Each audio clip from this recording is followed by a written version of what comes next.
Hello, I hope everybody has had a spectacular NFL Sunday. Looking ahead to the Monday Night Football game and week two.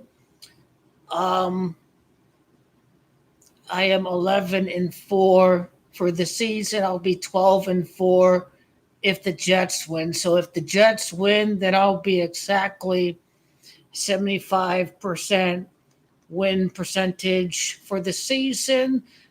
Let's get into it. Monday Night Football.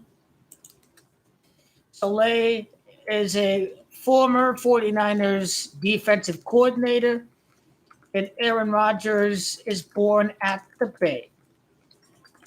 He's from Chico, California, to be exact. So all the storylines are pointing to the New York Jets and the Super Bowl hangover that is going to surround the New York Jets. But think back to last season. Brock Purdy was terrible on Monday Night Football, losing to the Vikings and getting destroyed by the Ravens. So already Purdy does not have a history of playing well on Monday Night Football, where he's 1-2. He had a big interception at Minneapolis against the Ravens. I think he had 4 or 5 interceptions. So the bottom line is that Brock Purdy plays terrible on Monday. It's just a fact. I don't think it is coincidence. I think 3 games is a big enough of a sample to judge from. So I think he's lost 2 straight games on Monday Night Football. If I'm not mistaken, he is number 13, of course, and New York Jets obviously is 13. Rodgers leaves the Packers. He won the Packers' 13th championship. Purdy is number 13, obviously. He's 1-2 on Monday Night Football, so he's going to drop to 1-3. Bottom line, and LA was the loser of the previous primetime game. I'm talking about the LA Rams against the Detroit Lions. So this will be the Jets game from the taking.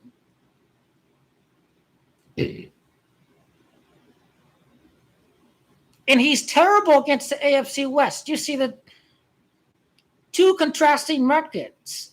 Brock Purdy has 11 regular season touchdowns and 10 regular season interceptions against the AFC. He is a backup journeyman quarterback anytime he faces off against an AFC team. That remains the fact with the mediocre game managing quarterback. The statistics are too terrible when he goes outside of facing NFC competition. In his overall stat line on Mondays,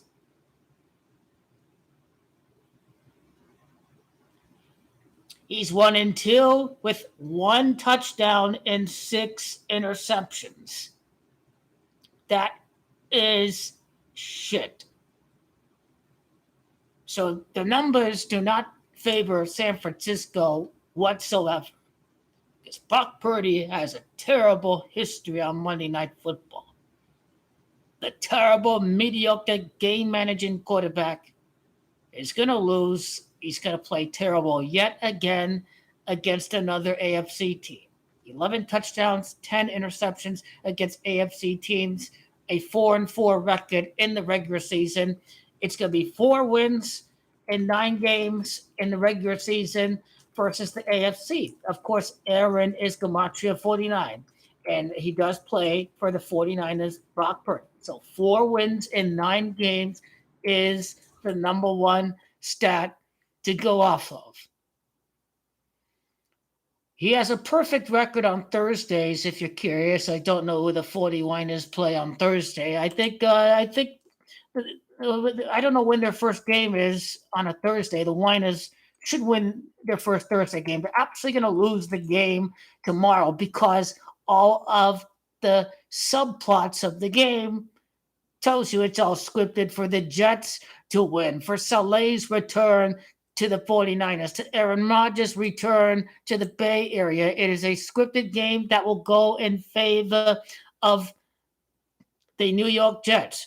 Robert Saleh's 19th win for Saleh, and we've just seen the first repeat in 19 years. 49ers lost 19th win for Robert Saleh, going for win number 20 against the Titans the following week. So a looking ahead sequence when we go off of the storyline for Robert Saleh.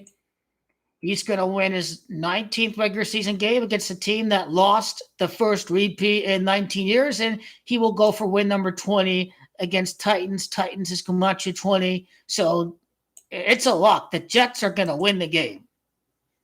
The Jets are a lock. The Jets have to play with a sense of urgency every single week. When you have Justin Herbert, when you have Trevor Lawrence, when you have CJ Stroud, when you have Lamar Jackson, Joe Burrow, Tua Tagovailoa, Patrick Mahomes, Josh Allen, so many big games. The New York Jets can come out with a sense of urgency. The Rams are already 0-1. The Seahawks are not that great, and the Cardinals were in the basement. So the 49ers, they think they already have the division. They think they already have the division in the bag. The New York Jets, from that standpoint, will come out with the sense of urgency. Why did the schedule make us schedule New York? Because we are going full Broadway Joe Namath with Aaron Rodgers. The 49ers lost the first repeat since Super Bowl 39 when the Patriots defeated the Eagles. And now the first repeat since Super Bowl 39, the 49ers were the victim. They opened the season against New York. I am 3-0 predicting NFC West games. I correctly predicted the Bills to beat the Cardinals. I correctly switched from the Broncos to the Seahawks. I knew the Seahawks would win, and I have correctly predicted the Lions to defeat the Rams. The Rams are pretty beat up, an overtime game before having to travel to Arizona. So Cardinals, and people love the Cardinals to upset the Bills. I told them there was no way the Cardinals are going to win. I'm not going to lie. Early on in the game, I was like, damn, 17-3. I'm just like, between the two games, there was going to be an upset between either the Bengals-Patriots game or the Cardinals-Bills game was going to be an upset. One of the two games is going to be an upset. So when the Bills came back, that was the team that they picked to win. After the Bills came back, the other favorite was not going to win. That was the picked team to lose, was the Cincinnati Bengals. They're called the Bungles. They bung it around today, the Bungles. But they will start 0-2. Travis Kelce is a touchdown scorer next week. He did play college football at University of Cincinnati, but the game is not played at Cincinnati. But regardless, a guy with Cincinnati connections to Cincinnati Bearcats will score a touchdown against the Cincinnati Bengals. Kelce has 74 regular season touchdowns in his career. Number 75 should be against the Cincinnati Bengals. So Travis Kelce didn't score a touchdown against the Ravens, but I do like Kelce to get on the board against the Chiefs. Burrow is 3-1 versus Mahomes. So he wasn't the quarterback in the game last year. The game was played December 31st. Their backup quarterbacked that game. So he's 3-1. He's not 3-2 because he didn't play in that game December 31st because he was injured. But 3-2, Chiefs is 32. Burrow grew up a Chiefs fan. Chiefs is 32. Kansas City to win the game. I think Chiefs 32. I got to go with Patrick Mahomes, a 23-5 right path. Will be 2-3 versus Burrow, kind of like the Gamache of Las Vegas. So I did include that breakdown in my week 2 picks video, but he did win the Super Bowl at Las Vegas. He can be 2-3 against Mahomes. The Super Bowl was at Nevada last year. The Ravens scored 20 points in week 1. The team that won the Super Bowl at Nevada, KC, to start 2-0.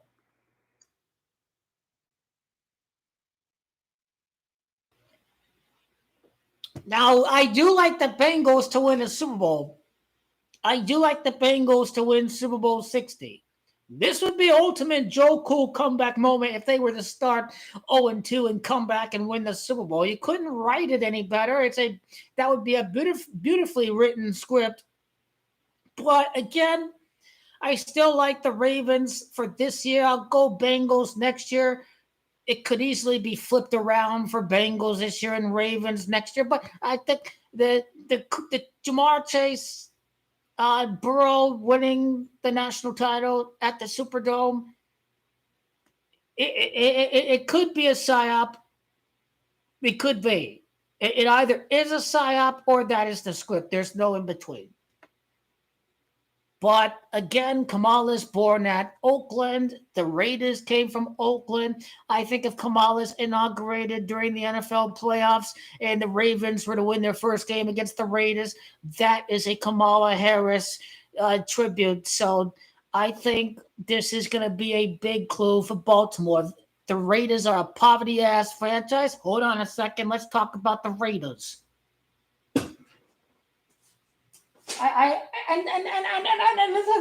This is the thing about this fucking team.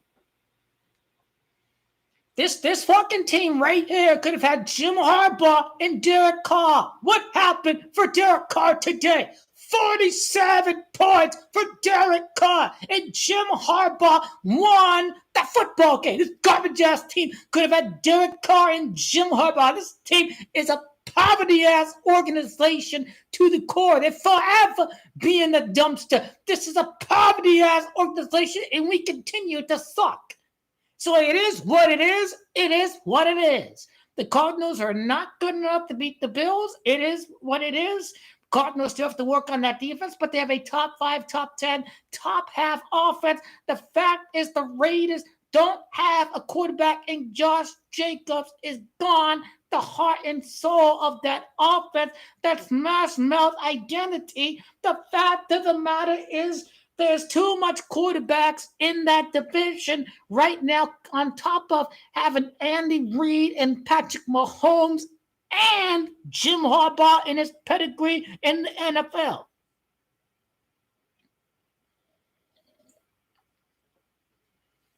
But Cardinals can beat the Rams next week. 9 straight losses at home to the Rams, and Stafford is number 9. So the fact is the Cardinals are beating the Rams next week. I have 1-0 predicting Cardinals game. So keep that in mind. I didn't predict the Cardinals against the Bills. Many people did like the Cardinals to beat the Bills, but I knew we not beating the Bills.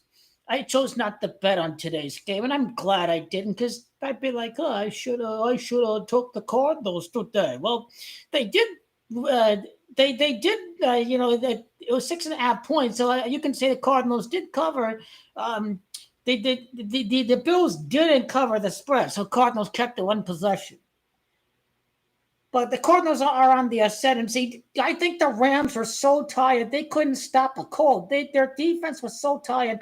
So if they run the ball with a Pro Bowl running back, James Conner, in the fourth quarter, they're going to wear out the LA Rams. Young defense is inexperienced. So the Cardinals going to take it to the Rams. And the Panthers are garbage. The Chargers are starting 2-0 next week. Who do the Chargers play in week 3? Jim Harbaugh losing to the Panthers? There's just no way. He's too great of a coach to lose against Carolina. The Chargers against the Steelers in week 3. I think Jim Harbaugh may probably start 3-0. I'd say he probably will beat the Steelers. Jim Harbaugh's first loss against the Chiefs, and Jim Harbaugh starts making moves on the Chargers roster, specifically on players who will help him beat Kansas City. So that's probably the next step.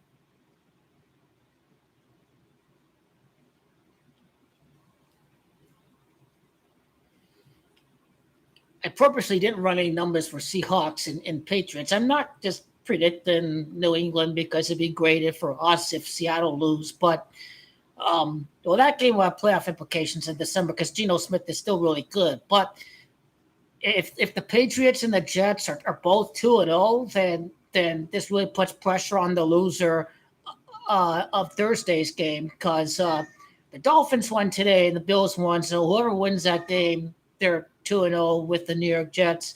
The loser of that game will be in third or fourth place, depending on how the Patriots do next week. But they didn't do anything at the quarterback position.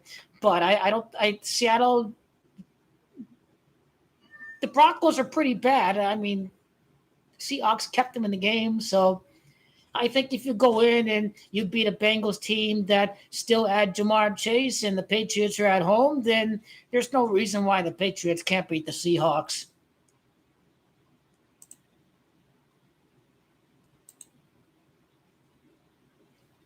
But when I did enter the calculator, I'm just like, hey, Matt LaFleur, keep it alive. What was it? It wasn't a torn ACL for Jordan Love. What was it? A torn MCL? Or he can potentially return to the playoff. He can return to the team, just depending on how they're doing. Cardinals, Packers, so that's easier for the Cardinals now because there's no Jordan Love. It all depends.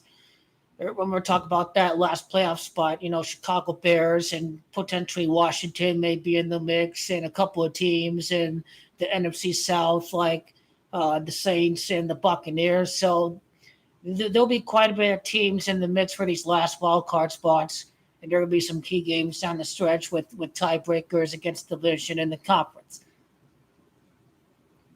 But I think Anthony Richardson's a bright kid. Richardson's 55 and Lambeau's 55, so maybe his first game back will be at Lambeau because he didn't win today. So maybe his first game back, he beats the Packers. And maybe if the Packers struggle without Jordan Love, maybe they show exactly why he was worth that contract in the first place.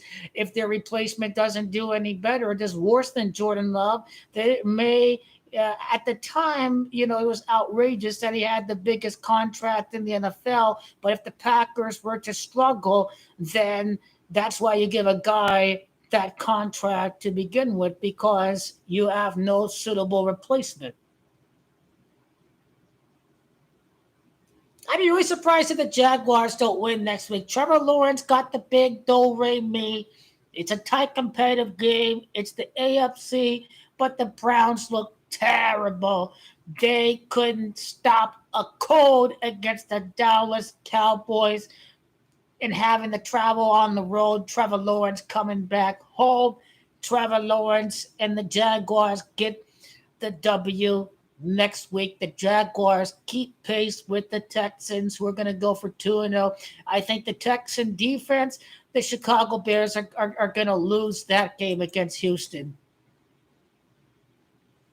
And then now it doesn't mean Chicago can't win because Texans is Gamache 20. But if that's a home game and Texans is Gamache 20, I think Texans are too good to lose to a team like the Bears. When in doubt, the AFC is much better than the NFC, and this is a rookie. So the AFC Texans, divisional round team, Texans get the win over the Bears. A pick six helped the Bears today. Caleb Williams didn't do any good, but this may be an elite defense where Caleb Williams continued to struggle.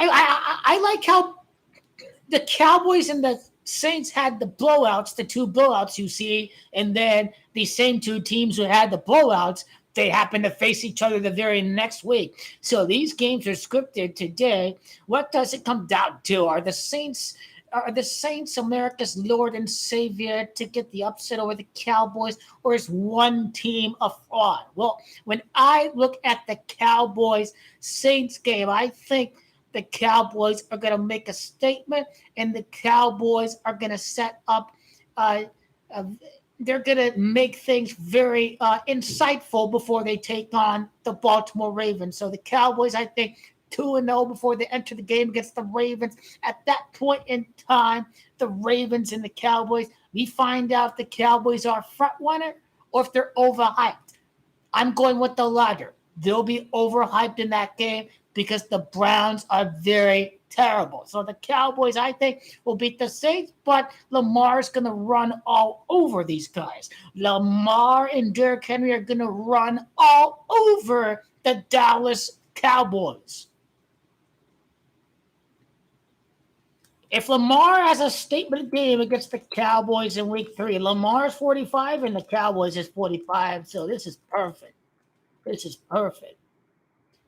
Us Cowboys just come out to 30. If Lamar Jackson were to win the Super Bowl, Baltimore going for 3-0 in the Super Bowl this year.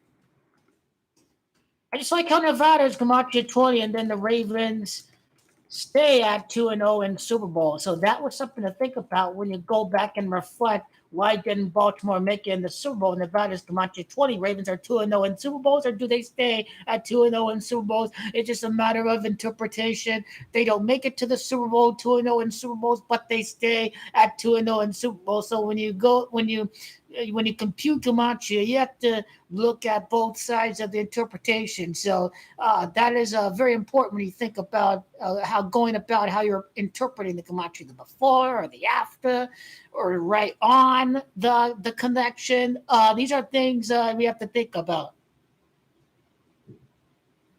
Who the Raiders play? Oh, we going 2-0. The Raiders are 0. We're 0-2. We're going 0-2. Forget about it. Devontae Adams wants to get traded to. Who does he want to get traded to? The team with the quarterback. Over under 2 years for Diggs before he starts crying. It's probably after 2 years or so, Diggs starts getting tired, wants to go, whatever. So we'll see how that Stephon Diggs experiment goes in Houston. But he did get a touchdown today. But it's still his fault that they lost the playoff game last year because he had the drop. He didn't get much action in the playoff game, but he had the game-winning touchdown. Was that his way of getting back at the Bills, screwing the Bills before he leaves? That was a perfect candidate to rig a playoff game. All Diggs cared about was sticking at the Buffalo. Yeah, if you're the Atlanta Falcons, when you look at that game against the Eagles, I have no problem picking the Falcons because, well, the Eagles play like hot garbage. I mean, they almost gave the Eagles tried to give it away. It just the Packers were much more dysfunctional. That game, when I was watching it, it was like both teams wanted to give it away. The Falcons are going to play that game like the Super Bowl, knowing that they can't start 0-3, knowing that they have the Chiefs next. So I think that's the underrating factor for the Falcons and the Eagles. Otherwise, Kirk Cousins just washed them. But knowing that the Falcons may potentially start bad, it makes it easier to go with the Cowboys over the Saints because it keeps the division close. Caesars Superdome. It's Caesars Escamachi 21. Can the Lions start 2-1? I can see a 2-1 start for the Lions. Just a matter of who are they going to lose to. Are they going to lose against a former team in the NFC Central, the Buccaneers? They used to be division rivals. Or are they going to lose against the Cardinals at Arizona? Let's see how week 2 goes. And the thing about Jared Goff has played a lot of games with the Cardinals in the NFC West, so this is where the potential for a surprise can come. Is that Jared? Well, he owned the Cardinals pretty good, Jared Goff, but he's played lots of games against the Cardinals, having used to play in the NFC West.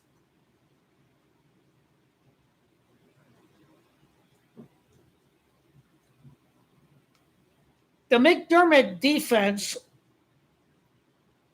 I think Buffalo may be a team that's going to miss the playoffs. So that's why I'm going Miami. Plus, they lost twice against Buffalo. They can't lose 3 straight games. It just can't happen. So I'm going Dolphins. Aguila's Camacho 103, and Allen can fall at 10-3 versus Miami. It's at Miami. They gotta win. If you're Mike McDaniel, you have to win that game. You can't beat a team over 500. Mike McDaniel needs that game, period. It is a crowded playoff field, and the Bills could easily miss the playoffs. And what if it's the Chiefs that end the Bills season? Because don't these teams play in December? But Josh Allen did have 2 rushing touchdowns, so he's still looking like a player that could potentially be an MVP candidate because he had like 2 rushing touchdowns. I guess he hurt his left hand. I had no idea. But these guys play with bumps and bruises every single week, so it's not something you should really pay attention to.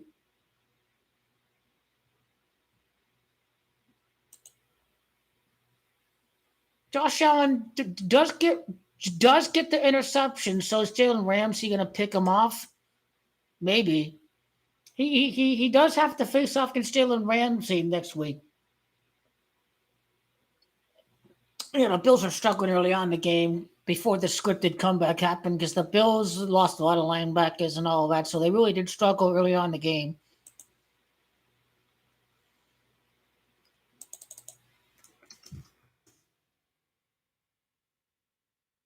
'49ers and the Vikings. 49ers going to lose, but I'm not going to pay too much attention to the Vikings game against the Giants because the Giants are garbage.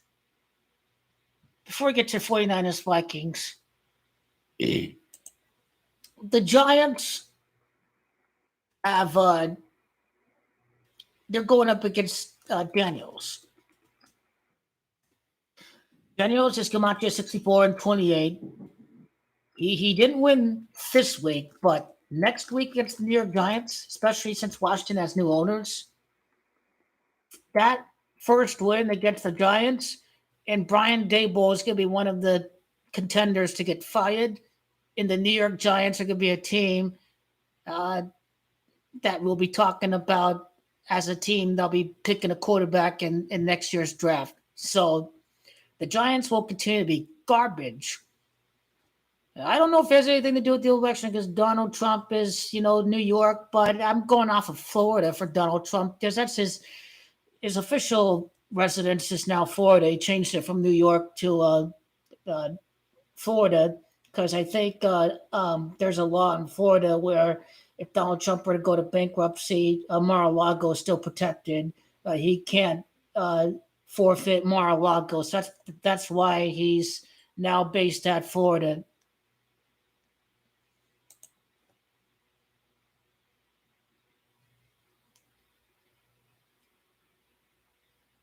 Jets Titans game, we already talked about it. We talked about Robert Saleh. I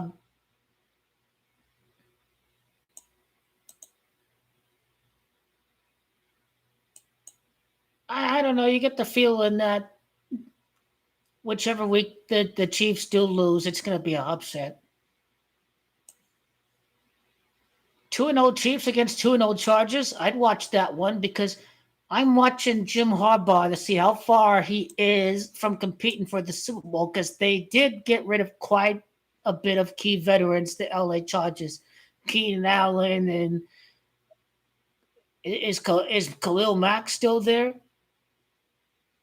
And I think they got rid of the running back too. So Jim Harbaugh is remaking that roster very quickly, and he could be off to a very quick start.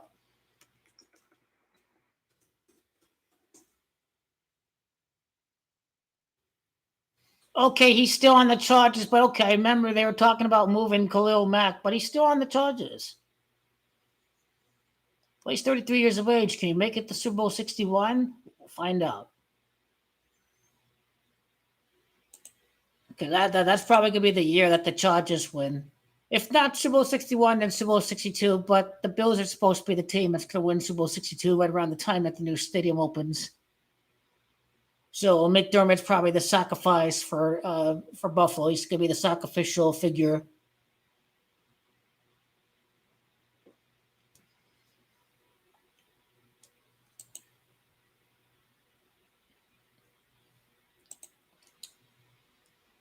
Raiders are fucking garbage. Okay, so we Raiders, okay, will obviously lose against Lamar Jackson, but, but, but against the Panthers at home, the Raiders will beat the Panthers for Antonio Pierce's first win as the head coach. We will beat the Carolina Panthers. Again, Mad Max Crosby, you know, Adams. There are pieces to go around on this team, but they're not enough. There's no quarterback. That's the problem.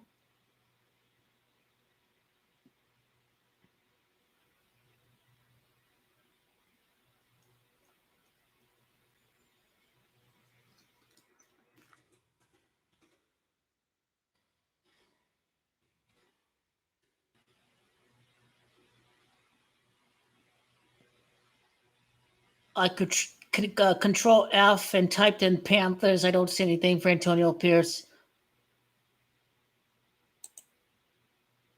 But yeah, Panthers are hot garbage. The one Panther fan who comes around here says, "Why you're not picking my team this week?" The Josh Hilton guy, whatever. Yeah, Panthers lost 47-10. Oh, we got all these great players. I guess that's the same team from last year. Panthers just don't have playmakers.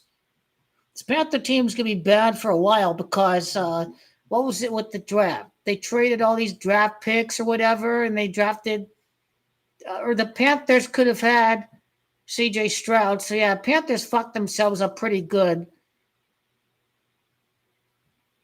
It was the Bears that got all these draft picks. So yeah, it looks like the Bears murdered the Panthers. Carolina sucks. It's Jim Harbaugh. Shouldn't they win that game by 7, 10 points, the LA Chargers?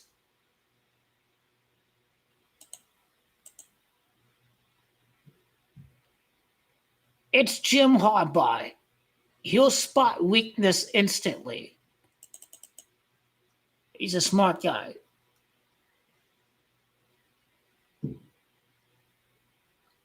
What a joke, man. Mark Davis is a bum. They could have had that quarterback. He scored 47 points. He could have had that coach. One game in, he's already unbeaten. He's going to be 2-0.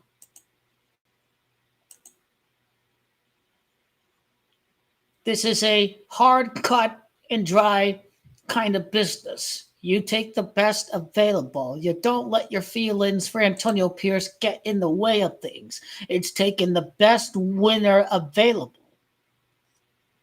But this guy doesn't have much liquidity. That's the problem. He's not willing to fork out the money because, oh, they gave McDoof Clown the free 4-year contract. You have to pay McDoof Clown all this money. Oh, I don't want to pay for 2 coaches. I want the cheapest coach available. Yeah, that's the problem. It's the same thing with the Dallas Cowboys. This is paper over cracks. The Browns were the same team that got murdered by the Texans. This team is riding bad momentum. Not every team rode bad momentum teams that ended the year on a bad sour note last year. The Philadelphia Eagles turned it around and got the win away from Philadelphia after finishing what? 2-5 or 1-6 in their last 7 games last year. So some teams continue to be sour. Other teams approach it as a completely new season.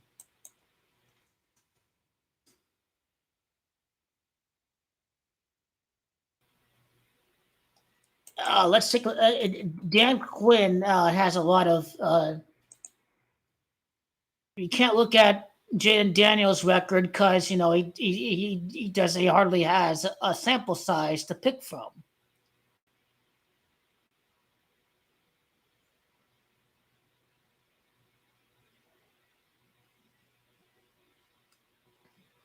Aha! Dan Quinn won the Super Bowl at New Jersey, New York, right? At the stadium where the Giants play at while he was Seahawks defensive coordinator, right? Super Bowl 43. So, does Washington play at the Giants Stadium next week?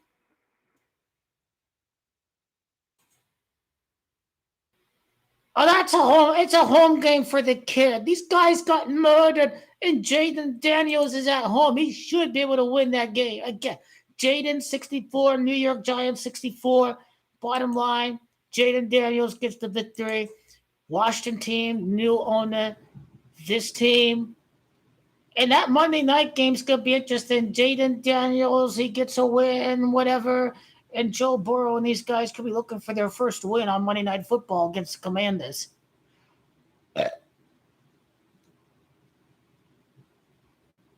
Okay, the Cardinals get this team too in late September.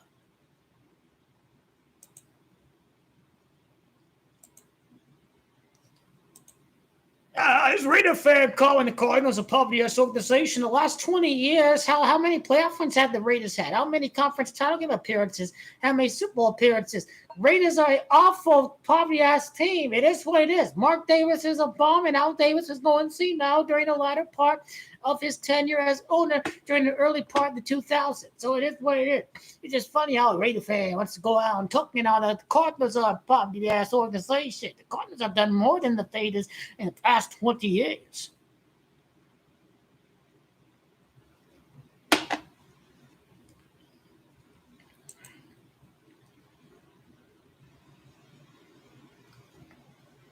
All right, what do the bookmakers? So where do they have my Cardinals at next week? I know we're going to be underdog against LA Rams. Let's see. Is it going to be 3 or 4 points? Let's see. Anything else I missed at all? Let's see. Be a hell of a strong finish if I get the 12-4 for week one. That is quite a start. Many 50-50-50s, but some games were priced at 50-50 odds. But Justin Jefferson, Minnesota, pretty good coach. I think he made the playoffs. I think. And the Giants really haven't drafted well, so that was an easy call right there. You knew the Panthers were hot garbage, so you knew the Saints had the better talent. You looked at Derek Carr's stats.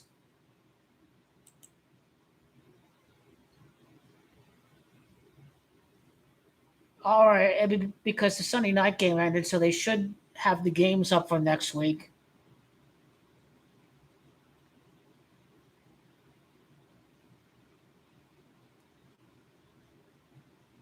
I don't know what you guys think about my approach to the AFC East game, how it's a game where Miami can't afford to lose, and how Buffalo could be a team that misses the playoffs because of all of these defensive play.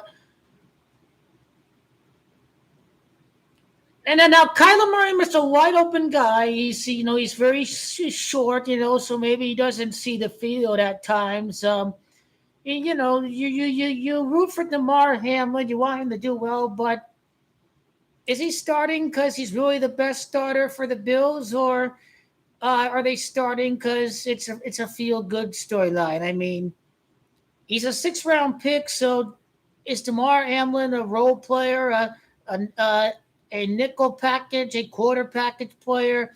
Is he a special teams player, or is this guy an actual starting NFL safety? That's my question as far as Damar Hamlin goes. I get the feeling that he may not be. He may be a guy that has a defined role as a nickel or a quarter package player, but is he a starting NFL safety? I'm not quite sure he is. So that is a game where Tyreek Hill will be able to find out if Damar is getting good coverage, or if it's a game where Tyreek Hill can taste weakness. Seattle a favorite at New England. I mean, the Denver Broncos are hot garbage.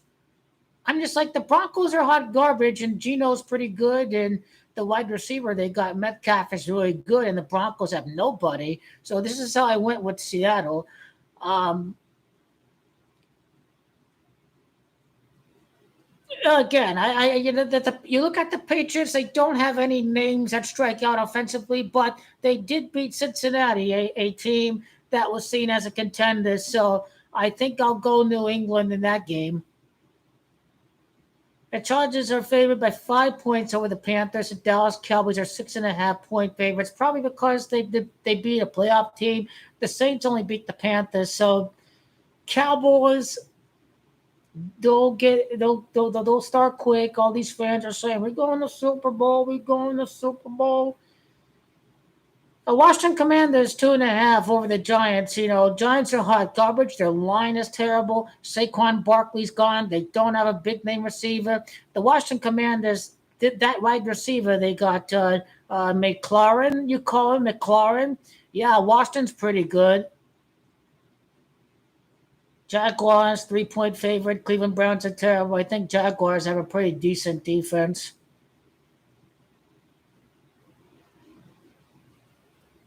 Kansas City Chiefs are a 6 point favorite. Do we get the feeling that this could be a close game, or maybe Patrick Mahomes and company they pick up first downs and they end the game, but it somehow doesn't. Somehow they don't cover the spread. I don't know. We'll find out.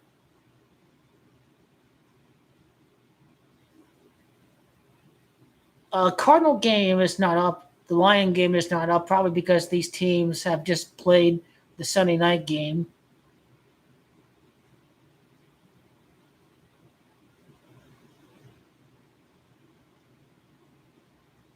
Yeah, it may be. I don't get these people thinking the Bears are gonna be some sleeper team. How mentally tough is the quarterback, Caleb Williams?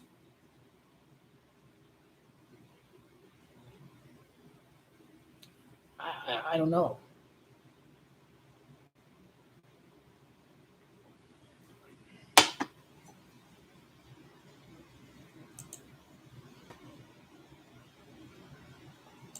I knew I was missing something. Aaron Rodgers' record on Mondays. What's his record on Mondays?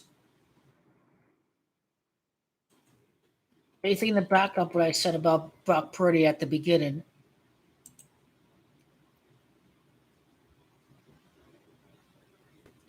Aha! Aaron Rodgers' record against the 49ers. Oh, what's his overall record? That's right. That's right. The complete picture.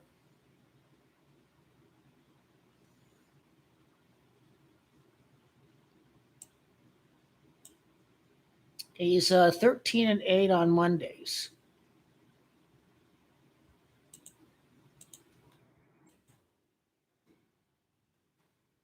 What's Gamache of Cal? He played college football at Cal.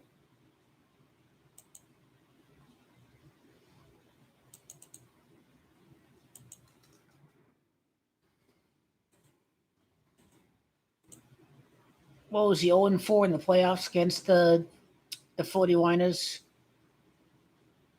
So he's 6-7.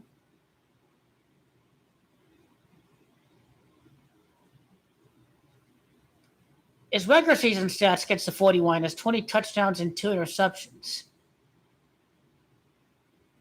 Some of the losses to the 49ers had to occur during the Alex Smith, Jim Harbaugh era, where the 49ers were just more physical team in the trenches, and Dom Capers, they didn't have really good defenses during that time, uh, where you would always lose to the 49ers back at that point when they had um, during the Jim Harbaugh tenure.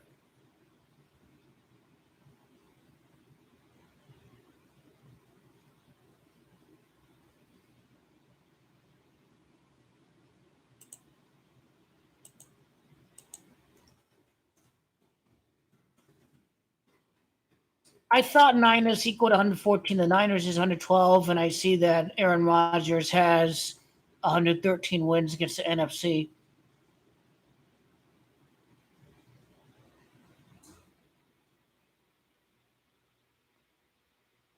But hey, 22 wins against the NFC West. If you're Aaron Rodgers, the 23rd win against the NFC West, the team that just lost the Super Bowl at Las Vegas, and Las Vegas is Gamache 23. But I think what I said about Robert Saleh and Brock Purdy is going to make more sense than what I'm looking out there in Rodgers.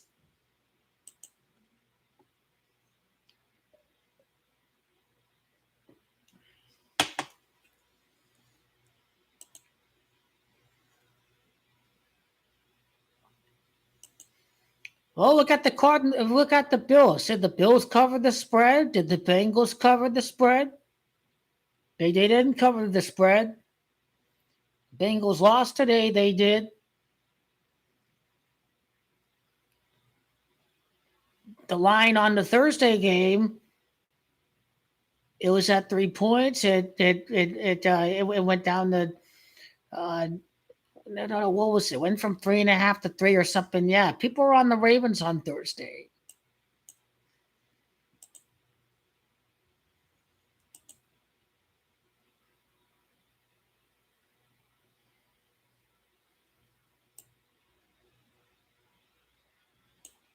Aaron Rodgers can improve to 7-3 against San Francisco. Paradise, where the Super Bowl was played at, is Comanche 73.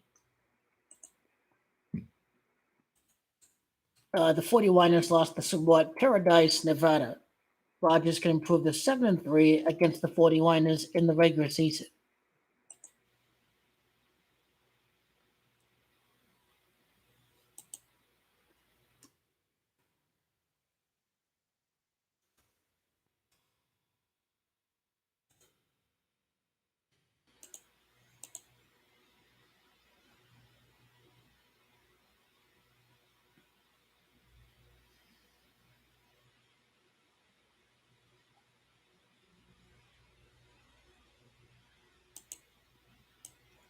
Jets, 49ers head to head.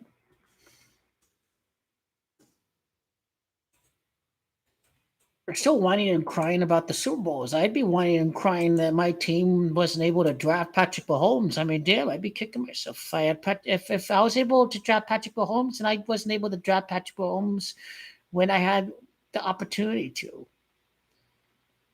Bummer, bummer.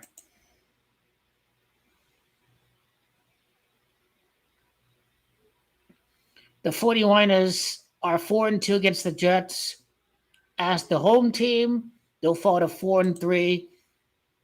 43 is Camacho, Las Vegas, Nevada, because Las Vegas is 23, and then Nevada is 20. So they're going to fall to 4-3 against the Jets when they play at the Bay Area.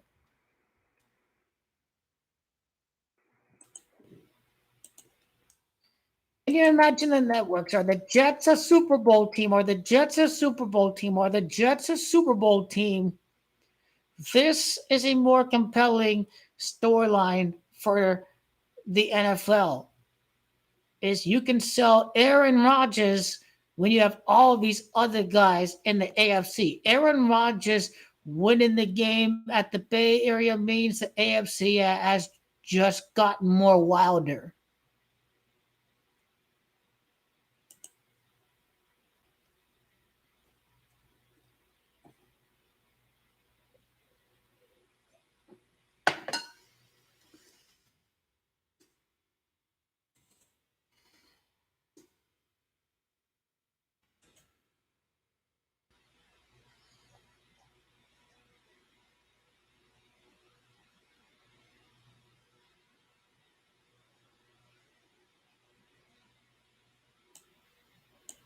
Now, here's an interesting thing, too. The 49ers will be traveling to Minneapolis the very next week. Kyle Shanahan has 64 wins in the regular season. Kyle Shanahan has 64 regular season wins as a coach. Minneapolis, Minnesota is 64. The 49ers travel to Minneapolis in week 2. So Kyle Shanahan could stay at 64 wins before traveling to Minneapolis. The Niners will crush the Vikings because it was only the New York Giants they beat. So I think the first time I'll bet on the Niners is in week 2.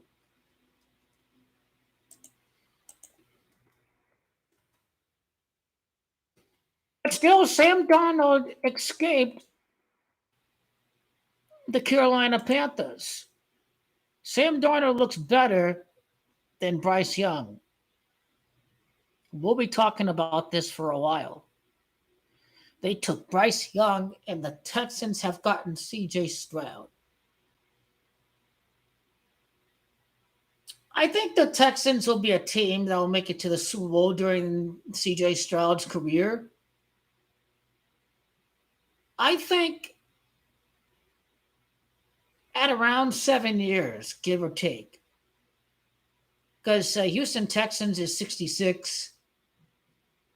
So Super Bowl 66 or Super Bowl 67. Well, Super Bowl 67 is going to be a Kansas City Chiefs year because the first Super Bowl was played in the year 67. So the Super Bowl 67, you see, that's going to be a Patrick Mahomes Super Bowl.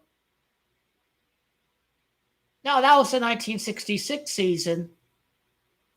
Well, Mahomes also wins Super Bowl 66.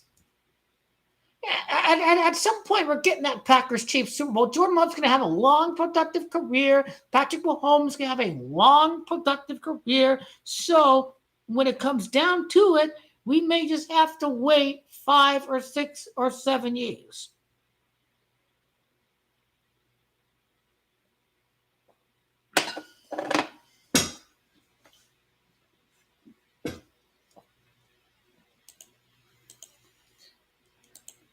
I don't bet offshore, but I like looking at political odds on Bovadas, so I don't go that side, but I do like looking at their political odds. So maybe Bovada will have the line for the Cardinals Rams game and the Lions and the Buccaneers game.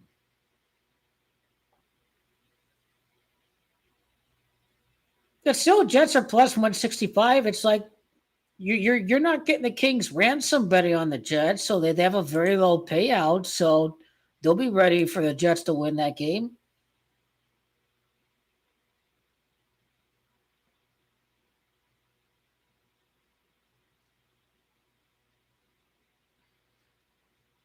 No, I'm an ASU fan. They went to ASU. They just beat a SEC school on Thursday. How are ASU only a 1 point favorite against freaking Texas State? I'm like, what the fuck? I don't give a damn how bad ASU did last year. ASU already defeated. Uh, they destroyed Wyoming and they beat Mississippi State and SEC school. They're only a one. ASU is only a 1 point favorite against Texas State. Sun Devils all the way that game. That line is way too low. How is it only 1 point for ASU? I'd be all over that.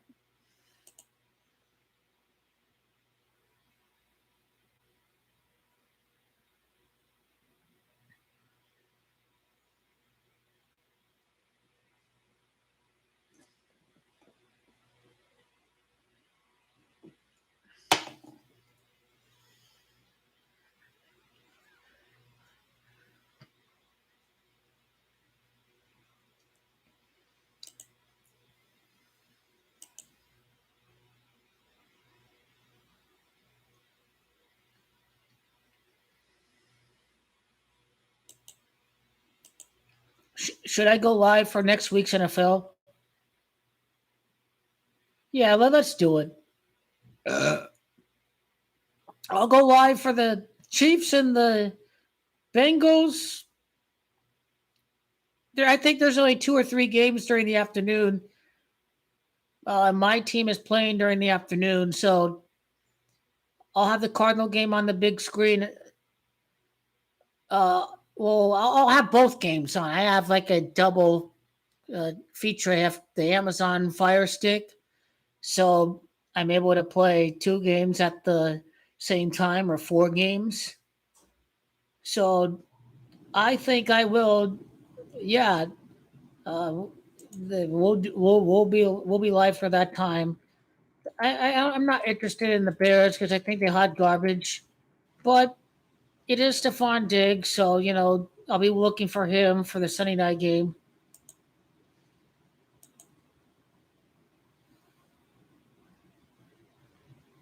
And fuck the Rams, man. The referees were all complete dickheads, just throwing pass interference in favor for the Rams. I thought the Lions were going to get some serious fucking bullshit at the end.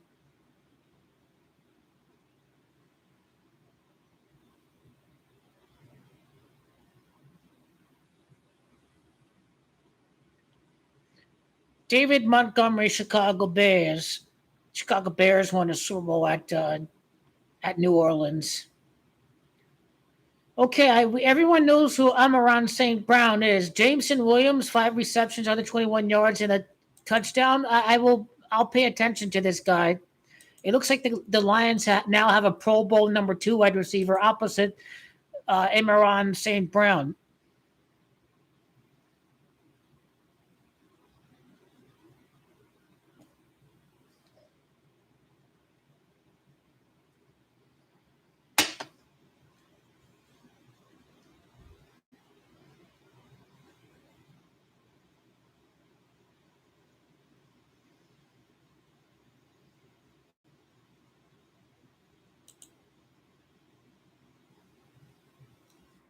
And now on to the recap of the Week 1 games. The Bills scored 34 points against the Cardinals. It was a very scripted game. Dolphins come out to 34. The Bills scored 34 points in opening week.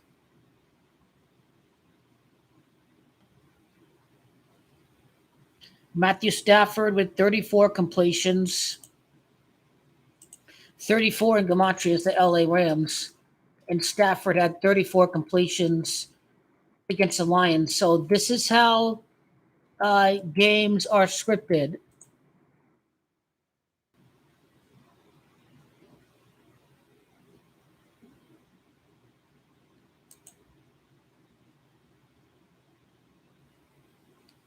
Is overtime 53 or is it 26?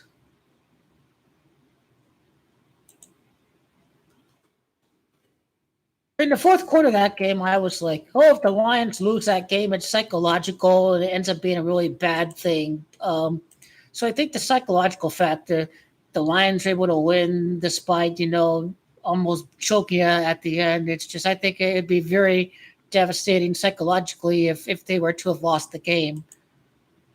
Were the Rams really tired defensively, or did they just not want to tackle on purpose during overtime? So I have my suspicions, but then the human element can be real at times. Maybe they did get tired, or they're just not supposed to wrap up. They let the Lion guys drag them forward, whether it be the offensive line pushing the running back forward, vice versa. So that's kind of how it went just watching that game.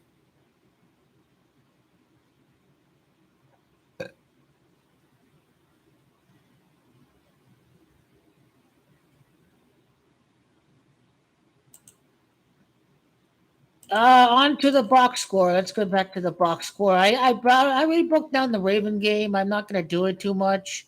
Foot is Camacho 20. His foot was out of bounds. Lamar Jackson had 122 yards rushing. Kansas City's under 22 and 32. The Ravens had 32 carries in the game in total. The Saints scored 47 points. Derek Carr is Camacho 47. They have a trip to Arlington next. Arlington, Texas. 47 is also Camacho of Arlington. Arlington is 47. So the Saints scoring 47 points before they travel to Arlington. And and it's not just the Saints 47 points, but LA Chargers is 47. So the Panthers face off against the Chargers after giving up 47 points in the game against the New Orleans Saints. So when you think about the next opponent for the Panthers, they gave up 47 points against the LA Chargers. Jim Harbaugh coached in Super Bowl 47 at Louisiana while he was coach of the 49ers. There is 28 points in total during the Steelers Atlanta Falcons game. Justin Fields, the Georgia native, got the victory. Fields is Camacho 28. There were 28 total points in that game between the Steelers and the Atlanta Falcons. Steelers have 6 Super Bowl victories. I think that gives them 6 field goals. 6 for 6, indeed. 6 for 6. The Steelers, 6 field goals. Louisiana, the 18th state. The Super Bowl's at Louisiana. 6 points by 3 gives us 18 points. So the Super Bowl is at the 18th admitted state in the union.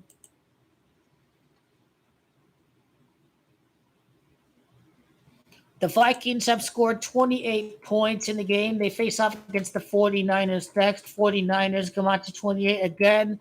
Football games are completely rigged and completely scripted as it is by the numbers. That's 16 points by the Patriots.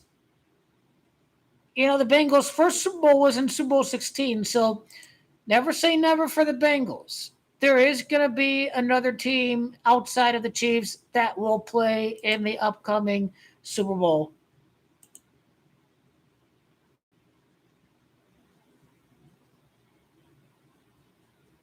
I hear too many people saying Dolphins, but AFC North is the hot shit. You see, Lamar Jackson and Joe Burrow, whether it be the regular season for Lamar Jackson, whether it be the postseason run for Joe Burrow, Dolphins don't have any of that.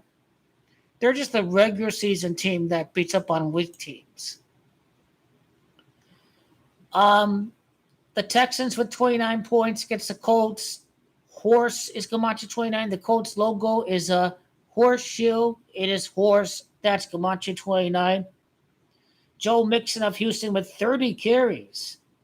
A running back getting 30 carries. Those were the old days. Frank Gore, Adrian Peterson. That was the end of an era. 30 carries for Joe Mixon. The Colts is Camacho 30. He had 30 carries in the game.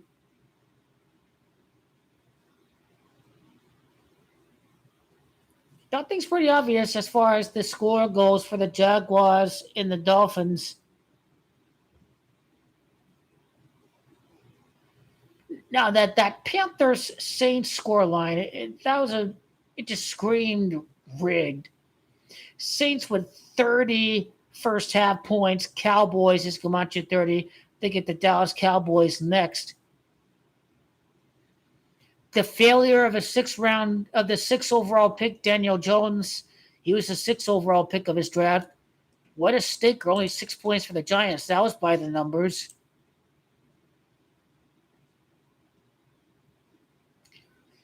I'm not sure what 22 points is about for the Chargers, but the Raiders are from Oakland, and Oakland's Camacho 22. So I think that is how I go about the 22 points.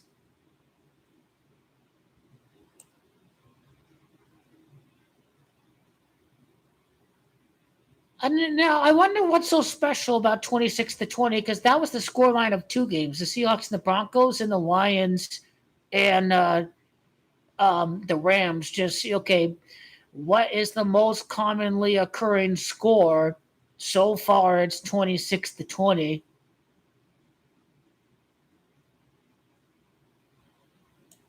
I'll have to figure that one out. I'll have to remember 26-20. Bryce Young sucks. He's not cut out for it.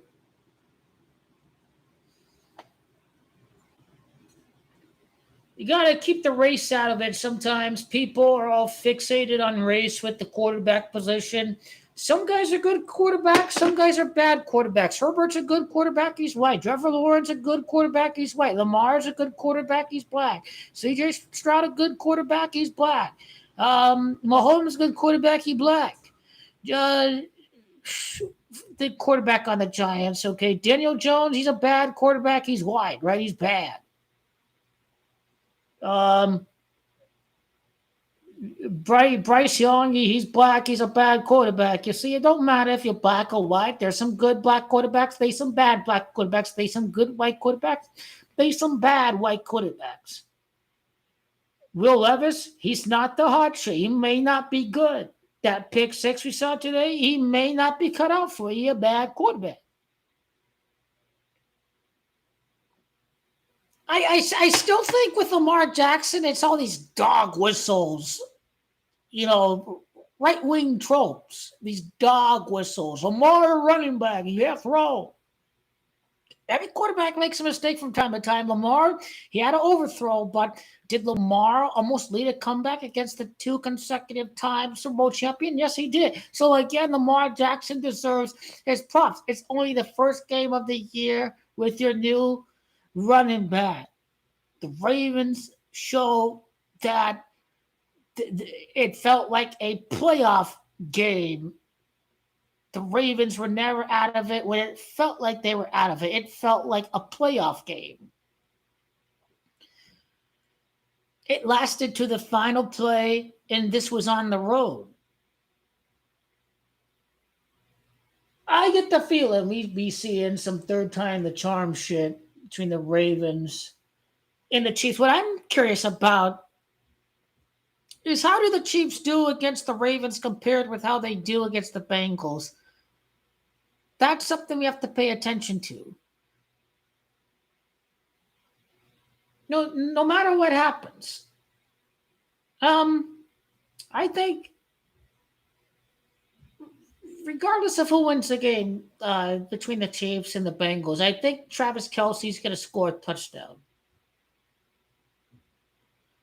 So, all right, if NFL pulls a curveball, Joe Burrow gets a win, Burrow owns Kansas City, then that actually would favor a Kansas City Chiefs fan. As you start repeating Burrow beating Mahomes and you start expecting it when the teams face off in the playoffs. But then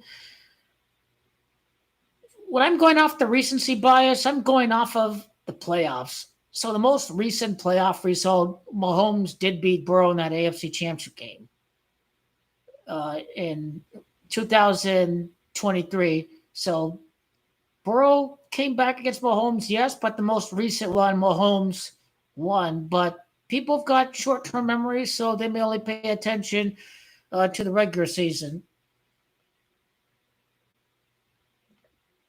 And people just only remember the Ravens choking at the end, but it's week one. Now we see how the Ravens can do against them when they actually run the football.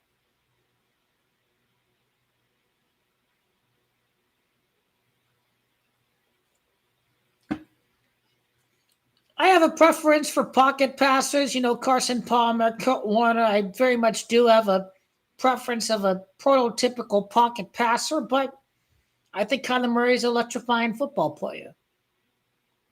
I think Lamar Jackson, in a tough division, in a tough conference, Lamar Jackson has done a great job.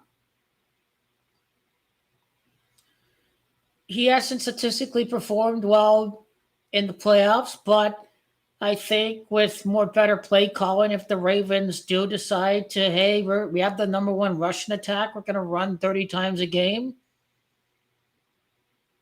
It was definitely rigged last year. It was definitely rigged.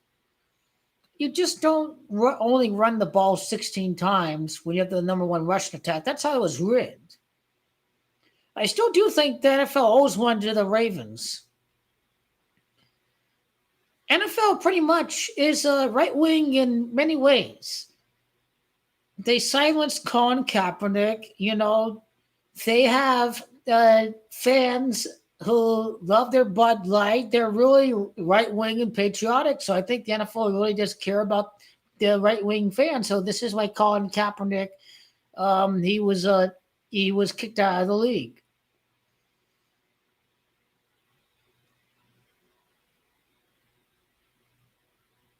NFL went along with Taylor Swift because these new fans, they're future customers. They're customers. They're not only new fans, but they're new customers. You don't want to piss off the right wing part Too much. So I think they'll give the right wing fans what they want, which is Kansas City to lose before the conference title game. So that's my theory, because this is not a sprint. This is a marathon, because quarterbacks can play till they 45 years of age, because the rules have made it far more safer to play the quarterback position. So Patrick Mahomes, he's born in 95, so he'll be 28 or 29 or something. He easily has 10, 15 more years left to play football. He has a long, long, long time. And these guys, they like to have win in bunches. So Tom Brady was like 4 rings in 5 or 6 years. After going 10 years without a ring, I'm expecting a similar pattern with Patrick Mahomes. You gotta make it competitive. You have guys on the scoreboard. He has a ring. He has a ring. He has a ring. Well, Patrick Mahomes, he only had Andy Reid. Andy Reid's now retired. He can't win because he doesn't have Andy Reid no more. That's the point in time that we will get to. Is they want us to think that, oh, he can't win because there's no more Andy Reid. Oh, how many Super Bowls has Andy Reid won without Patrick Mahomes, right? I mean, the same logic applies. It completely dispels this false notion that he needs Andy Reid.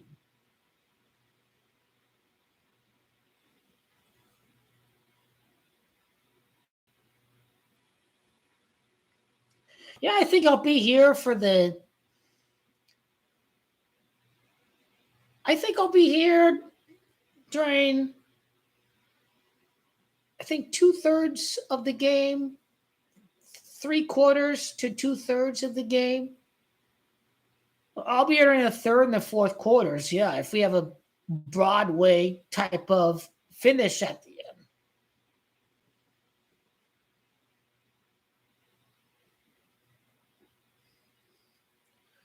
Aaron Rodgers needs this. He needs a 10-win season on a different team. He doesn't need to win the Super Bowl. If Aaron Rodgers can win 10 games, at least 10 games, and make it to the playoffs on another team, it shows that he didn't need Green Bay to have all that happen.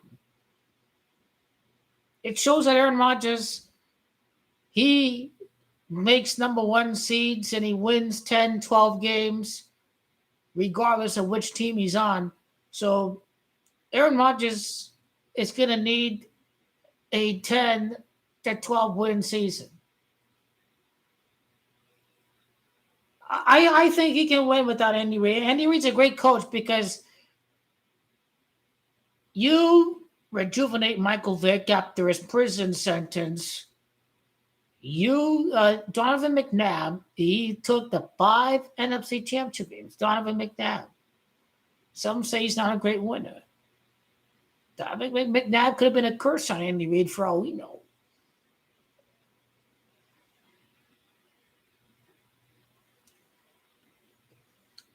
You see how this swing state shit right here? Get rid of the electoral college, man. These guys really only need to be president for the swing states. They need to win the next election. This is the main problem with the system. Anyway, screw that bullshit. He's sticking the football right here. ASU and Texas State. Who is Texas State? ASU with the former Oregon offensive coordinator. I went to school at ASU, man. I mean, they play these guys on ESPN.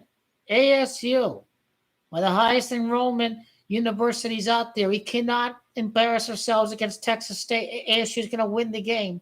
Regardless of who you have against the Dolphins and the Bills, ASU is going to take care of that business. ASU, 1-point favorite against Texas State. I think that's an insult, man. I think this is – it just – there's a huge margin of error there on the point spread. I don't understand it. You're telling me half of the people think Texas State's going to beat ASU? You can't just go off of last year. Yeah, she was bad last year, but that was last year. It's a whole different season.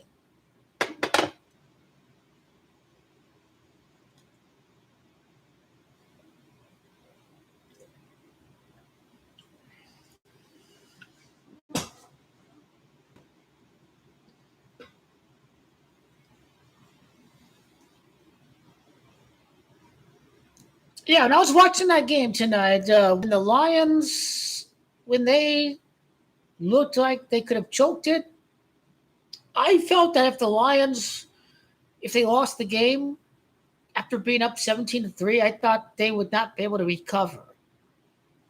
Again, it just negatively affects you psychologically if you lose following that 49er game. They had to win the game today to keep momentum going forward. That is a new and fresh new season. Now, the inverse, if the 49ers don't win the game, is it going to affect them psychologically? No, I think the 49ers, they struggled after losing the Super Bowl because they had too many injured players in 2020. I felt they had too many injuries. George Kittle at the Jets game in 2020. They had lots of injuries. Here, I think Kyle Shanahan will make adjustments. I think the 49ers will definitely be in the playoff race. They're the favorite to win the division. For the record, I'm not going to put any money on the NFC West, whatever, for the Arizona Cardinals or anything like that. But I'll strictly stick to the Cardinals getting double-digit wins and making the playoffs, regardless if it's a home game or not, just be in the playoffs. And that was bullshit. Aaron Judge should have ran for that ball. That's the last out. The umpire, that was strike 3. This should be a 1-0 win. The umpire robbed the Yankees.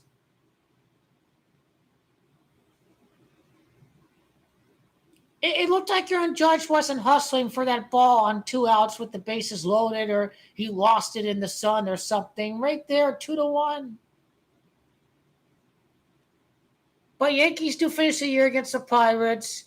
They'll beat the Orioles at home. They beat the Orioles before the All-Star break. The Orioles have been struggling too. I think they've lost 2 straight games against the Rays. So, see, people talk about the Yankees losing against the Cardinals and the Nationals, but the Orioles are losing these games too. The Orioles are losing on the same day the Yankees are losing. The Orioles are losing the division.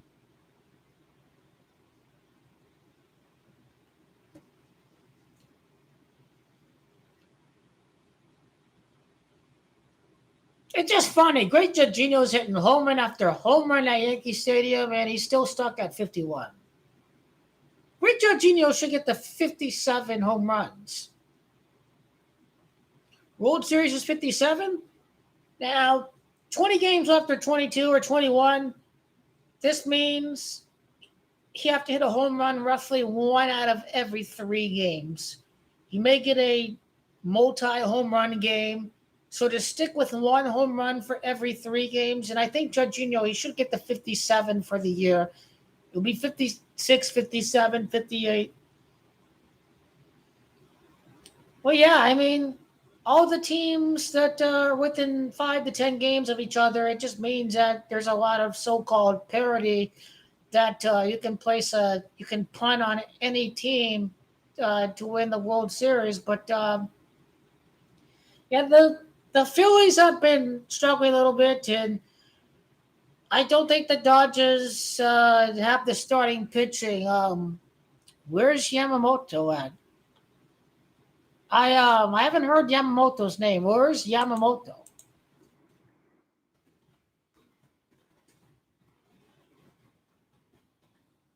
So he was injured.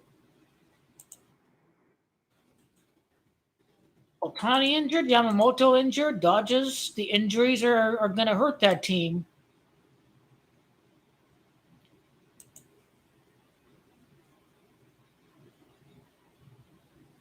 Maybe he'll be healthier next year, and that the Dodgers will just be healthier on the rotation next year. So You have to assume Yankees Astros going to face off. So is it the division series or the pennant series, the ALCS?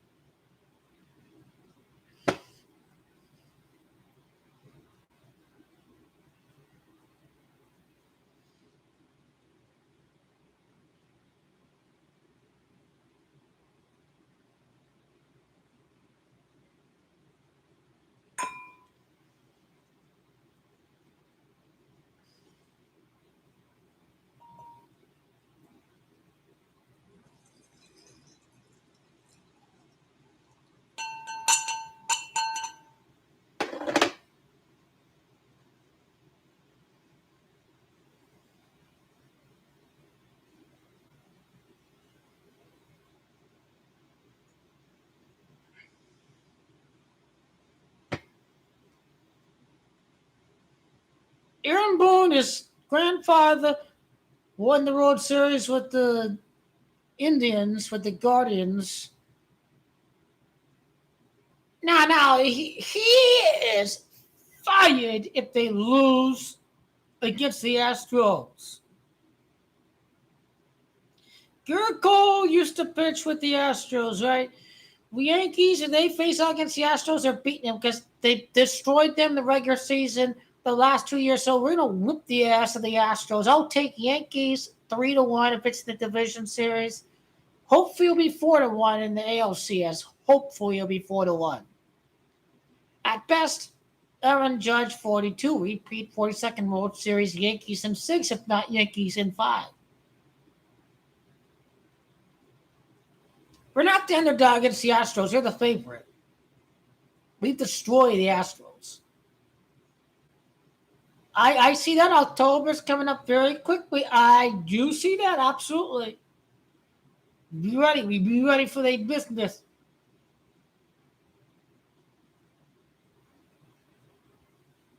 I've seen lots of home runs live from the great Jorginho during late July, August. August was a torrid month of home runs. The package goes for $32 or $27 from like August to September. That's when I subscribed to the MLB package. Right after the end of club soccer and the NBA and all that, so I'm not really watching baseball from April to June, except if it's on TBS or ESPN or Fox will have the baseball on sometimes too.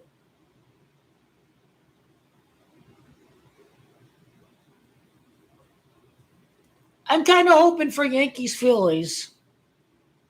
Garrett Cole got the first win at Canada. Rob Thompson's born at Canada, and well, I don't care. The Yankees last title against the Phillies. There's nothing to do with that. Just the Yankees bench coach from 2009 is now the manager of the Phillies.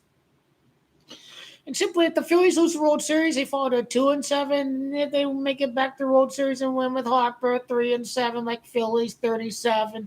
So I think Yankees did we're in first in the AL East, I think, with their 82nd win of the year, and Phillies 82. So I still have to break that down because even if they lost today, okay, the Orioles got shut out by the Rays, so the Yankees are still in first place, even though Garrett Cole lost on his fucking birthday. For fucking crying out loud! You have to be kidding me. But the loss don't mean shit. All that matters is that Garrett Cole, another quality start. Yankees are just mediocre outside of Judge and Soto. I mean, Volpe hasn't. He's no Derek Jeter. Verdugo sucks. He needs to get out of the lineup. There needs to be Dominguez. Giancarlo don't get on base enough. I mean, the lineup is pretty mediocre outside of Judge and Soto. Now, I like the Yankees a lot. I know we can pile these runs, but we have a mediocre lineup. We have to pitch for our lives this October, but Clark Schmidt is back. This guy's been very solid for the Yankees. He's back. Nestor Cortez is comfortable in the bullpen. He had 4.1 innings pitching, 0 runs allowed. Josh Chisholm is a momentum shift maker, absolutely. He's got the swag, you got the swag for that. You play for the Yankees, you embrace the moment. This is what I like about Josh Suzon.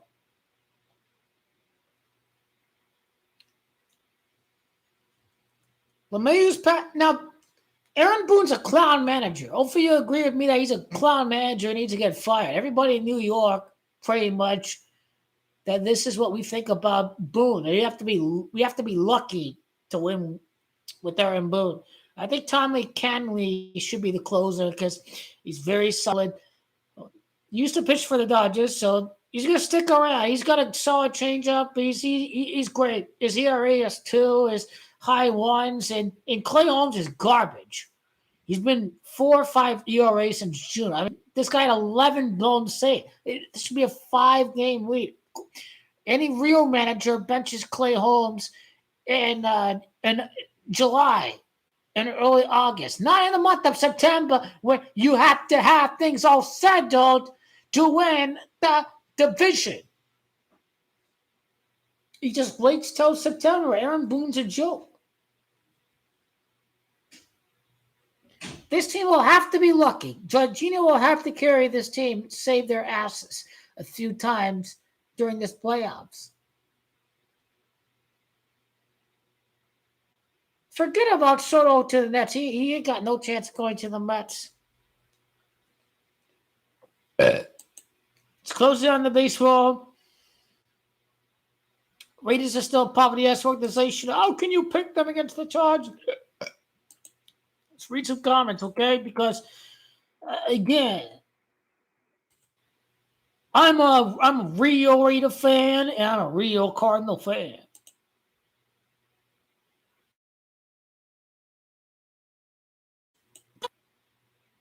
I still prefer Kyler Murray over Brock Purdy.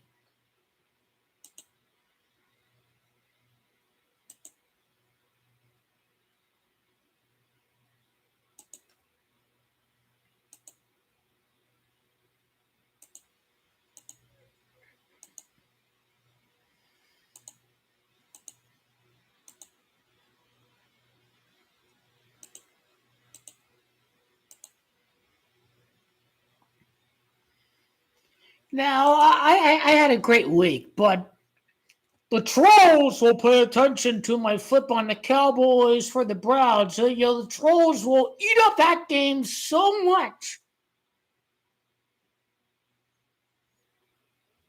And I did switch from the Cowboys to the Browns, but there has been a lot of prior examples where the death of a player or a coach that they win after the game.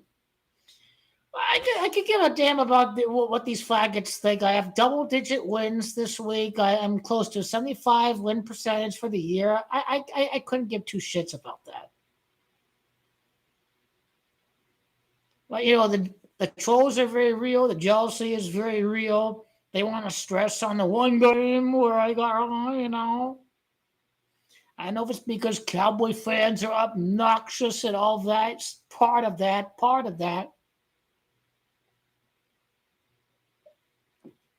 But again, the top upset of the week was probably the Cardinals-Bills game based on the comments. And I told everyone there's no way we're winning this week, and there's no way we were, and I was right about that.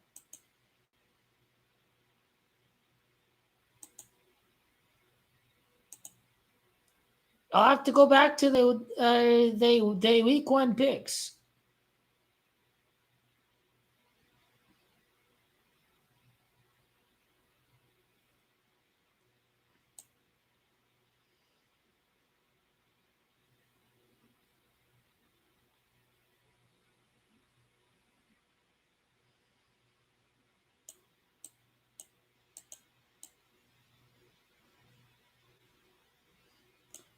Those refs are trash. Rams always have the refs in their pocketbook. They're trash.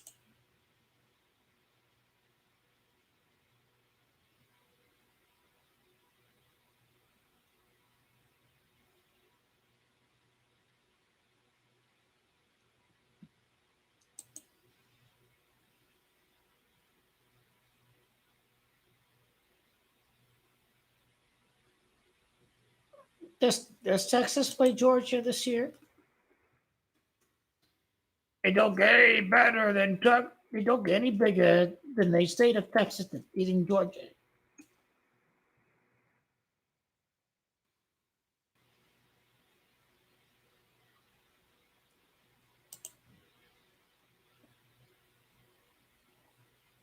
What's the line going to be for that game? 4, 5, 3, 6? It probably won't be 6. It'll probably be 4 points for Georgia. 4 to 4.5 would be an educated guess. It all depends on who the public likes. That's what determines the line. So again, will we see a situation where Owen Dowers gets hurt and Archibald Manning comes in? I think that'd be pretty intriguing.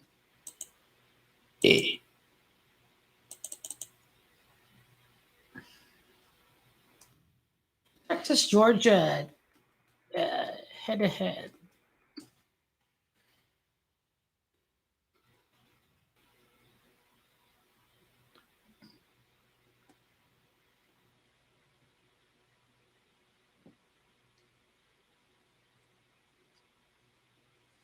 Hey, look at that. 12-6 over the Houston Astros. There you go, D-backs. Here we go. But screw the bullshit. I have YouTube TV. I can't even watch the D-backs, so fuck all that shit. I can watch the Yankees, but I can't watch the D-backs on a day-to-day basis. All thanks to trash-ass Rob Manfred and all the rest of you jokers out there in Major League Baseball.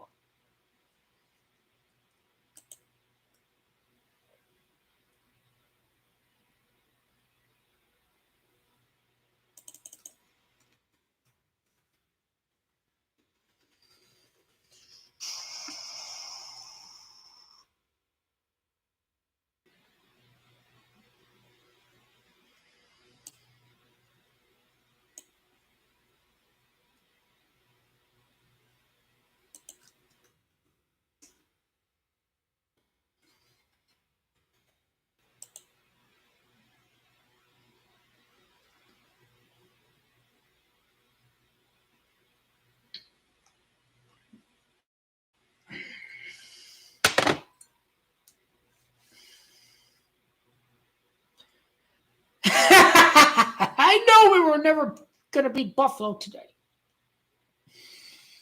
We're never going to beat Buffalo. Will we beat the Rams? Absolutely. We're going to trash the LA Trash Rams.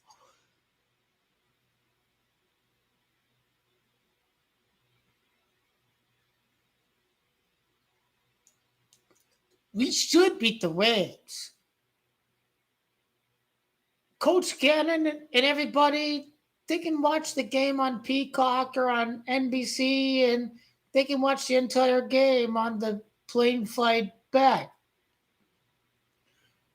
The Lions and the Rams knew each other from the playoffs, so this was almost like a divisional game for the Rams. They're all beaten up because the Lions are the best team physically in the NFC.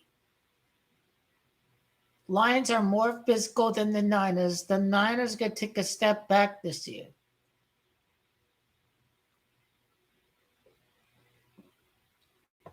And again, this guy got trashed by the Lions for 1/2.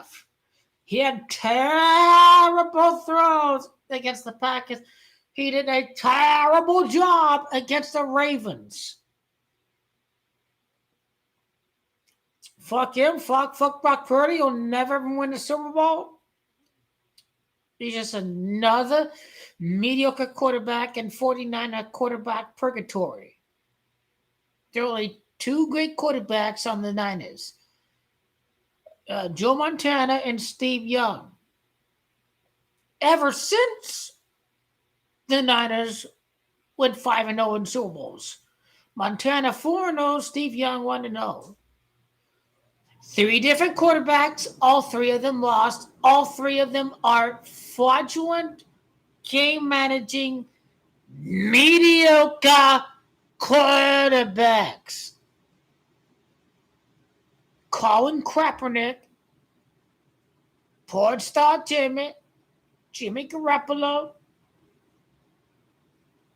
and Brock the Fraud Purdy. 3 frauds, 3 guys playing as part of the system. The Niners had great running attack with Raheem Mostert. Jimmy Garoppolo didn't even throw 100 passing yards in the NFC Championship game over the Packers, the same Packer team that had Aaron Rodgers. The 41ers, this was a rigged game. The NFL told the Lions, hey, Dan Campbell was on the Giants. They blew a big lead at the Bay Area in the wild card of 2003. They basically told the Lions that was a script in that football game. So Brock the Fraud, he got lucky in that game. And fuck yeah. He ain't winning nothing. I certainly hope Buda Baker can have a sack, strip, fumble. Bernie, I told you he was a fraud. I was right. Shannon Sharp is a genius. You should listen to Shannon Sharp. This guy has sharp takes, no pun intended. Just wait till Goki the Bond sees it. Y'all be listening to Shannon during that time, will y'all? He was right. Tom Brady looks over the middle of the field, boom, completion, game-winning field goal, guy choked. When you face a blitz, you look over in the middle, you find your option in the middle of the field. You don't look towards the far right sideline, the far left sideline. That's the bottom line.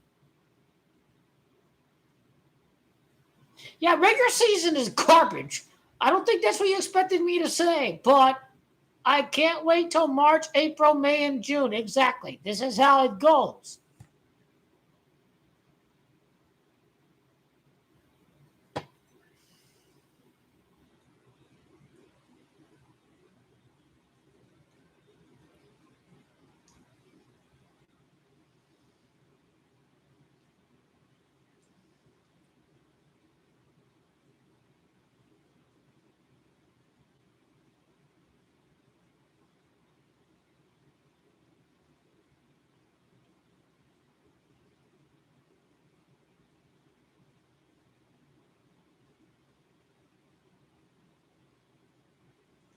I just cannot be too upset about losing against the Bills. I was kind of apathetic when the Cardinals had a 17-3 lead. I was like, you know, I was like, damn, like they're up 17-3, and obviously, I just remember the Giant game from last year. It was 28-6, and they had the rigged ass comeback. But again, I trust my intuition for this team. We'll be 1-0 against the NFC, 1-0 against the division. We're going to beat the Rams. I knew we had 0 chance against the Bills, especially with the big Thursday game. The Bills and the Dolphins are both 1-0. So, the Thursday game was what was working against the Cardinals. The pass rush needs some work. The Lions beat the ass of the Rams. I don't give a fuck about what people say. The Lions were beating them 17-3. They just wanted a dramatic ending so people could stay tuned into the Sunday night game. I would have just turned off the game if the Lions are up 24-3 or something in the fourth quarter. I mean, the game was rigged for ratings. I was going to wait to make my grocery run but it happened after the game. Now, I like Kyler Murray. Now, my uncle has placed a $10 wager on Kyler Murray to win MVP. Now, I told him, hey, look, it's going to come from the AFC side. These head-to-head matchups matter. The MVP is going to come from the AFC side because that's where all the competition is at. Now, you think a moment of time, we go back a while back in time, the NFC was the king of all kings. 13 consecutive Super Bowl winners on the NFC side. Brett Favre, Joe Montana, the New York Giants, the Washington football team, John Elway, his teams were outmatched. The NFC was far greater. Troy Aikman, too. Now, during the 80s and the 90s, when the NFC was king, in my view, in today's game, the AFC is far superior to the NFC. Now, if Kyler Murray is a top 10 contract and you're not playing the most competitive conference, you have to at least qualify for the playoffs. And Jordan Love is injured. So Kyler, if he is a future prospect, he has to make it in the playoffs. And the thing that helps the Cardinals in our championship chances is that we don't have to go through Josh Allen or Burrow or Lawrence or Herbert or Jackson to win the conference. So I think the Lions are the biggest losingest team out of all losingest teams. Now, shove a dick up your asshole if you want to say the Cardinals suck, because you motherfucker, Cardinals have won more playoff games than the Detroit Lions. We've actually made it to the Super Bowl. We've made it to more NFC Championship games than the Lions during the past 20 years. So, again, I like the Lions. I expect them to win the NFC. They should lose against the AFC because they're a far superior conference. Jordan Love is injured. And people talk about Kyler's height. I understand. I like pocket passes, I do, but Kirk Cousins struggles in the playoffs. Now when Carson Palmer, he kind of struggled in the playoffs too. Like, there are a couple of times where the Packers should have intercepted him and he didn't get intercepted or whatever. Or a ball went off the Packer defensive back's hands and it went to Michael Floyd's hands for a touchdown during the divisional game of 2015, 2016. And then, of course, Cam Newton's MVP season, the Panthers team. That was a rigged football game, and the Panthers steamrolled to the Cardinals. Now, that was a rigged football game. Now, how was it rigged? It could have been a close playoff game, but the Panthers won 46-10, and the public was all betting on Cam Newton to beat Peyton Manning in the Super Bowl. Most of the money was on the Panthers. And for the record, both of my uncles had the Panthers winning that game. My Uncle Ed, my Cardinal fan uncle, and my Uncle Scott. Now, I was the only guy to pick the Broncos. Now, my Uncle Scott was a Raiders fan. My Uncle Scott was a Raiders fan, but he is a right winger.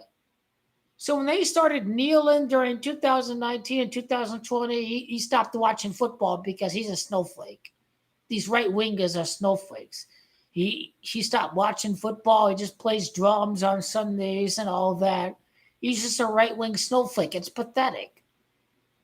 You had all these feelings for the Raiders, and now you want to quit because of some. The right wing lacks empathy, so they don't see through the suffering of other people's. Now, I'm lucky to not be black, so I'm not profiled by the police. I understand that it's quite different for other people's. So when I was pissed off and upset that these police officers, were being profiling all this BS. Understand? Understand, blood?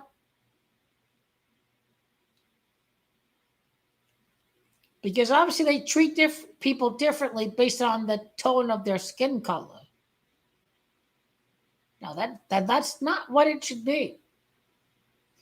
Now, during 2020, I knew that um, police officers or police departments have had a history of recruiting, or white supremacists in police departments had a history of recruiting other white supremacists. So that part I felt was not being addressed. Now I do have questions.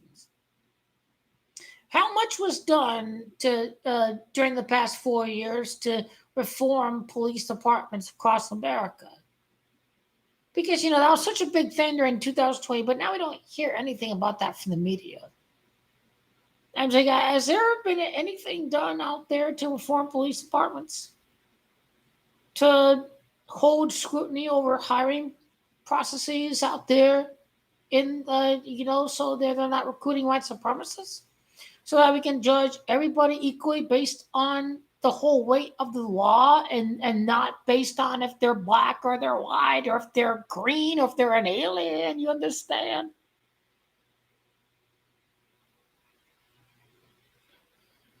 So yeah, that's one of my questions for Joe Biden. I loved his energy bills. I loved his infrastructure bills, but what have they done for real police reform? That is my question. And of course, the corporate media doesn't even touch on the subject because let's look at the donors of the people that own Time Warner Cable and Columbia Pictures and vice versa. You see where we're going from this. The money speaks volumes.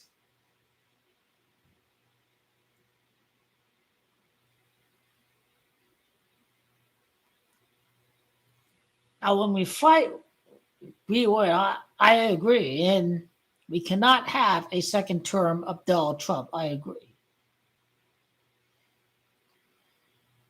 I I don't think the right wing supports Donald Trump because I just brought up a simple question. I mean, do you think Ivanka should run in 2028? And my mom was like, drop the politics. And, my parents are right wing Republicans. I don't think they even support Donald Trump. I don't think a lot of right wingers even support Donald Trump. They would just like to see Donald Trump go away. Even the right wing doesn't support Donald Trump.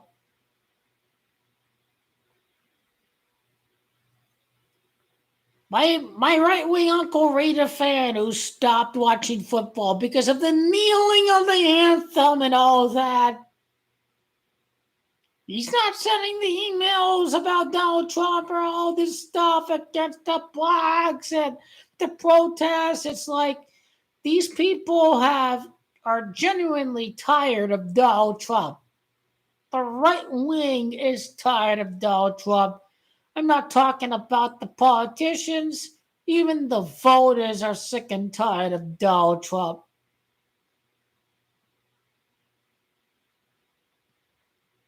And we don't have a country if Donald Trump wins anymore. I swear, the right wing, I don't give a damn if they yell for low tax breaks or whatever. It's just if you're a right winger, you need to be for women's reproductive rights. You need to be for fighting against the climate. You can disagree with me on the economy all you want, but don't be a hardcore right wing extremist and start denying climate change and start saying that we men, the government, need to control women, what they do with their bodies and all that. This is what people are rejecting nationwide. Jeff Tesser, the Democrat senator from uh, from Montana, I mean, they have abortion on the ballot right now. It should help you. Well, single issue voters, abortion's a big one. Even if Donald Trump, even if he won in 2020, we still would have inflation today. This shows how little it has to do with the president. This is what people need to wrap their minds around. Most of the inflation happened before Joe Biden was inaugurated. It's these oil companies that are responsible for it. OPEC. Donald Trump knew he lost. He knew he wanted to limit the supply of oil for the next administration. This is the deal he negotiated with Saudi Arabia. They limited the production of oil from 2021 to 2022. This is how I know Donald Trump knew he lost in 2020. He knew he lost. This was his way of sticking it to the next Democratic administration.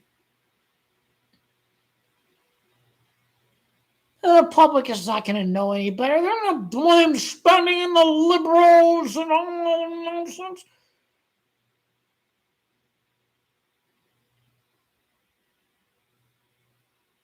I do think this presidency is over. I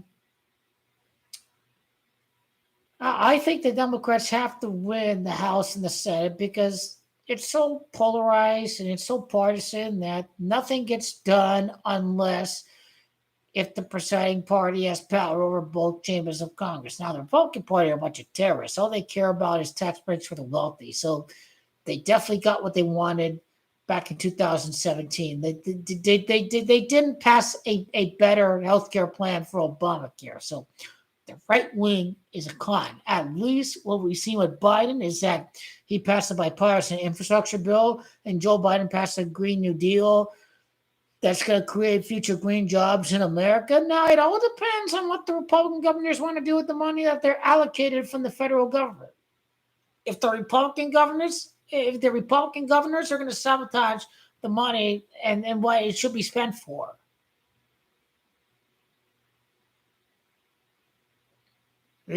Donald Trump should say he should get rid of taxes. He means get rid of taxes for billionaires. He doesn't mean taxes. He wants to raise taxes on the middle class. He wants to raise tariffs. You could have gotten the good for $3. Donald Trump wants to raise tariffs on the imported good. It ends up being $4 or $5 instead of $3. Donald Trump is raising taxes on working people. He is a con.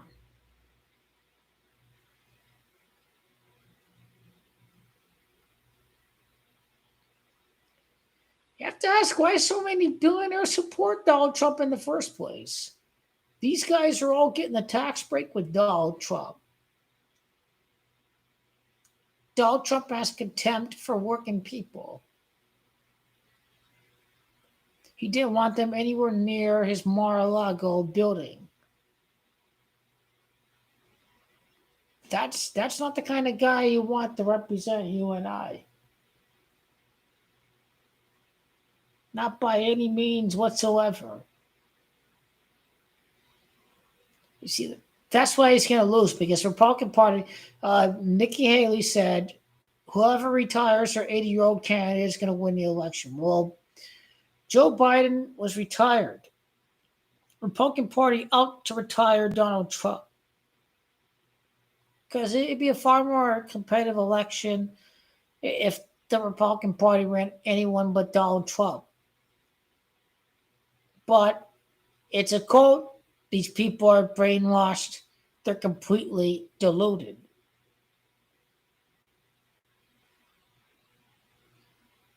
They may not realize it today like I do, but when election day comes around, independents are the big election deciders.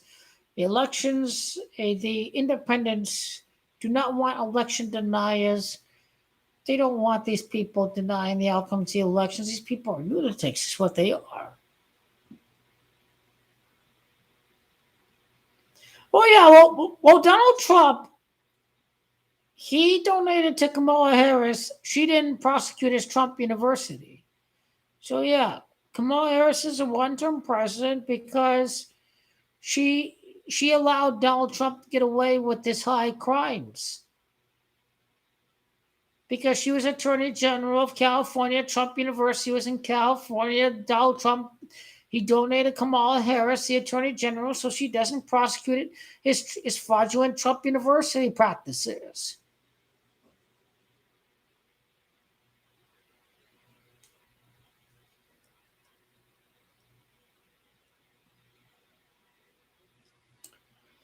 This Ramaswamy guy is such a creep. Why does the Illuminati like India so much? Kamala's half Indian. Ramaswamy's Indian. The weirdo J.D. Vance, his wife is Indian. What's up with India? J.D. Vance is a weirdo. He was like a county health inspector. He was like an IRS agent. Like uh, he went to a donut shop. He was like, "Oh, are you here?" Or "Oh, have you been here for 2 years? How long have you been here?" He's such a weirdo. He didn't even ask these people what their favorite donut was. He's such a weirdo. JD Vance is just weird. He really is. He has no charisma. What's he doing waiting outside of Kamala Harris Air Force One? What's he doing? Women hate JD Vance. Donald Trump is a heart attack away. He's another KFC Big Mac away from dying. JD Vance is the next president. This guy's a weirdo. At least Tim Walz can speak for all of America. Tim Walz is a football coach. This guy is a high school teacher. Tim Walz is a man for the people. Now, he doesn't have any power. He's not the president. He's just the running mate. That's what he is. Kamala Harris, she has all the power. I think corporate taxes should be 45%. We don't have a real progressive, but the corporate tax rate was 35%, when Donald Trump came into office, and 28% still lower than 35%. So Kamala's a communist. She's a Marxist. Blah, blah, blah, blah. She's not a communist and she's not a Marxist. The corporate tax rate was 35% before 2017, before the Donald Trump tax law. And here Kamala says the corporate tax rate should be 28%, but 28% is still lower than the 35% that it was before Donald Trump became president. So I understand these right-wingers who think we get in communism. I really don't. Well, here's the thing. The unrealized capital gains doesn't apply to anyone who barely has any wealth. It only applies to people who have $100 million of wealth. You see, that detail is not what people understand. It only applies to the most ultra wealthy of Americans. I'm with Kamala on that one. Now, okay, $25,000 of free money so you can buy a home. That's going to have the same effect as student loans, where it's going to completely drive up the price of homes to begin with. It was the same exact thing that the government did with student loans, is that you don't want to give $25,000 for a down payment because it's going to drive up the demand for the overall home price, you see. But what you want to do is want to encourage home building when we have a home building shortage of homes in the country. So tax incentives for materials and everything needed with home building is what should happen to encourage having more supply of homes to bring down the price of homes when you increase the supply of homes, but you don't fix it by giving these people $25,000 on a down payment. It's going to drive up the demand, it's going to drive up the home prices, it's going to make homes more expensive. So the $25,000 idea I disagree with, but we need more tax incentives to encourage more home building, more apartment building to bring down the prices of homes. But Blackstone and these mega corps are under the control of both parties, and that's not going away anytime soon. And I have a big problem with that.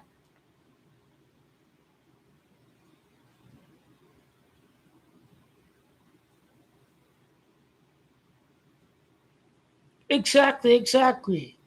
I'm a liberal, but I disagree with that idea. I hope she doesn't mean it. I hope she's only saying it for votes. She probably is saying it for votes because she's mirroring the border policies. And I mean, for the record, both of these people are jokes. Kamala and Trump are both losers, and they're a joke. And Kamala couldn't win a primary, and Donald Trump, well, he needed the electoral college to have him elected as president. So I think this country needs Bernie or Elizabeth Warren, but we're past that already. 4 years ago, I was, I would have voted Elizabeth, Bernie, but we're past that stage. I mean, RFK is a whack job. I mean, this guy used to be an environmental lawyer, but he endorses Donald Trump. This guy has no principle whatsoever. How can you be an environmental lawyer endorsing the GOP who don't give two shits about the environment?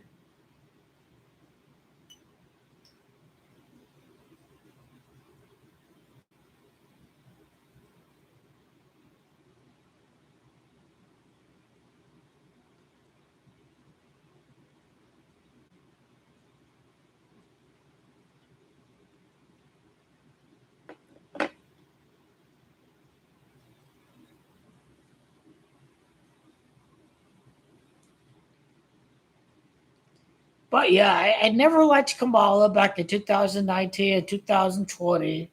She's a Manchurian. Donald Trump is a Manchurian. He said I would run for president in the late 1980s, and now he's president in 2016. So he's a Manchurian. And Kamala's a Manchurian because Donald Trump hates the blacks, and he does hate blacks, but Kamala's the wrong person. Condoleezza Rice and Elizabeth Warren and Bernie Sanders, they're much better people to pick from. But the stupid voters picked Biden. Now, I like Biden's presidency. He did a great job. He's very hardcore progressive. Now, I think Kamala is less progressive than Joe Biden. Joe Biden's just an easy target because he's an old, elderly guy. Biden governs based on what the populace likes. He was only hardcore for locking people up because over 65% of America was white. But he knowingly hired black people to run in his government because America's got to reflect the demographics that it is in real time. So this is what I like about Joe Biden.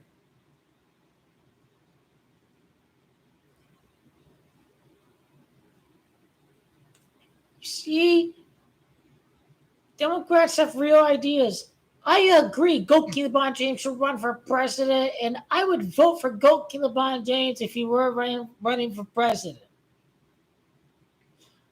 But all I give a damn about is getting Goat Keelan James that 6 grand that he wholeheartedly deserves. He built a school for many impoverished kids.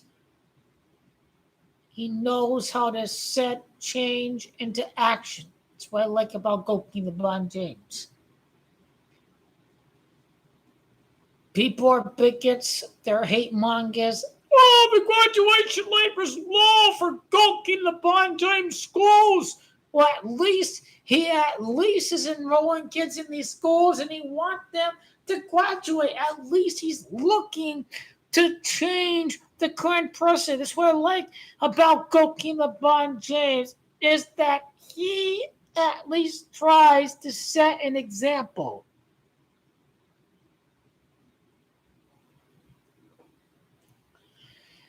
Right when you go LeBron James, I mean, even as it seems like 2021 is an eternity, but you had them little white women over there in Georgia. They were heckling Goki LeBron and wanted them ejected from the arena. I mean, these people were repeating racist tropes against Goki LeBron James and all that.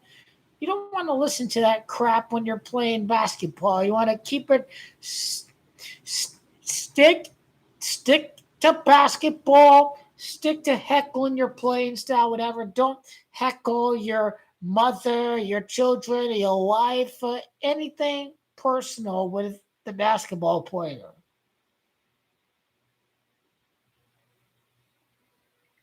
So I do agree with Goki LeBron James that some fans take things far too personal.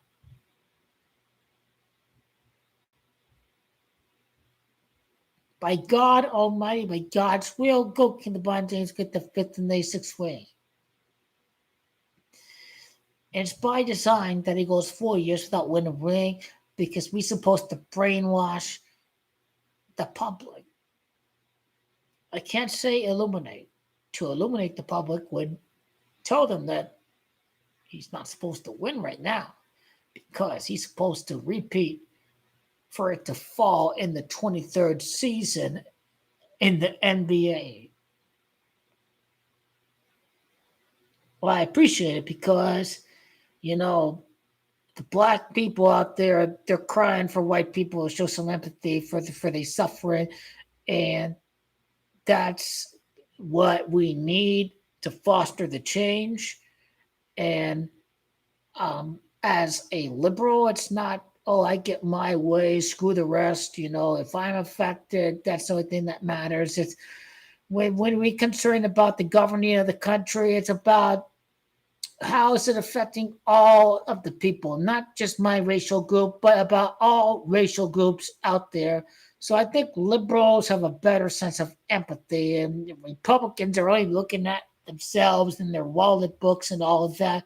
And you can still be wealthy and be a liberal, be concerned about the rest of your countrymen. And I think that's what being a great patriot's about. Is being a great patriot's about being concerned about the welfare of all of your countrymen out there.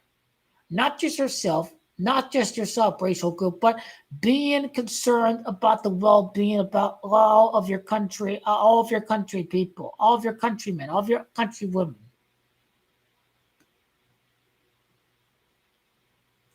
And I certainly think there are much better voices for the Republican Party than Donald Trump, and you can't have one party rule for a democratic constitutional republic to last. You got to have great ideas from two philosophical stances. I'm completely okay with having a Republican Party that may be for laissez-faire economic policies, but they're against doing nothing to combat climate change. Now, right-wing parties in Europe are the opposite. They acknowledge that climate change is real, that we should do something about climate change. That's the difference between right-wing European parties and the Republican Party that we see in America today. I live in Arizona, and these summers are hell. It's 100 degrees at midnight. How can you be a right-wing Republican in Arizona and deny that climate change is happening when we are in the freaking desert and we have the far biggest temperatures out there We feel the real effects of climate change more than other areas of the country. I remember it used to be 90 degrees during that time. Now it's 100 degrees at midnight. Climate change is real. More people, more internal combustion. We do have an effect on the climate. We can get around higher populations by reducing our carbon emissions.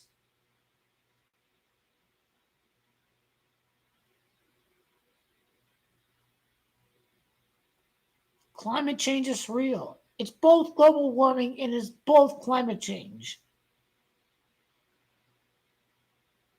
It's funny. Bernie Sanders said that climate change was the biggest national security threat, and I agree with him. America should be number one. America should be the driver for global policy. We got to be the leaders on combating against climate change. We have to set the stone. We have to set the motion for the rest of the planet. This is how America should be number one. We need to be the drivers. We don't need to be the followers. We need to be the drivers. This is what we have to be.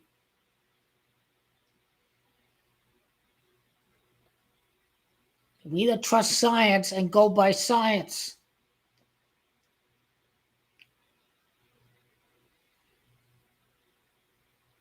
You can still believe in an almighty being out there, but still trust the pillars of science. I think the Bible should be taken not as a literal approach, but the Bible should be interpreted not as literal that the world was 6,000 years, but the Bible should have a figurative approach, because there are certain things that we should live by as human beings that are true in the Bible, but the world is 6,000 years. You can't take that as literal. But we should honor God's creation. We should seek to honor the planet. We should seek to preserve the planet. That's what I abide by. Hey, Isaac. Dallas, Phoenix says, ain't winning on nothing in the next couple years. It may seem like it may be eons ago, but the Losa, Anthony Davis was hurt and Go King Obama was hurt. It may be ages ago, but it happened yesterday as far as I'm concerned. So we know these little Kevin Durant fans are going to start yapping and start mouthing off and all of that. But we be here, we be telling them people he ain't winning on nothing until Gookie and LeBron James retire. They can't get their league.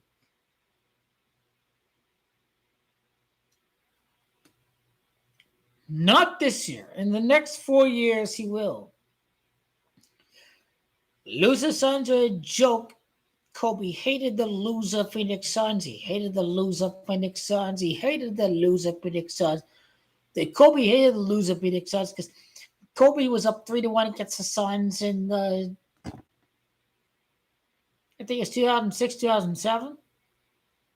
But I remember watching it. I had my first communion, and obviously we had a big party for my first communion at my house, and it happened on the same day that the loser Phoenix Suns were faced off against Kobe Bryant, and we were down 3-1 against the Lakers. We came back from 3-1 to beat the Lakers. This was with Sean Marion and Roger Bell and Boris Diaw and Steve Nash, and this was against a Laker team that had Kwame Brown. They had Kwame Brown. Didn't they have Kwame Brown? Yes, they did. Kwame Brown.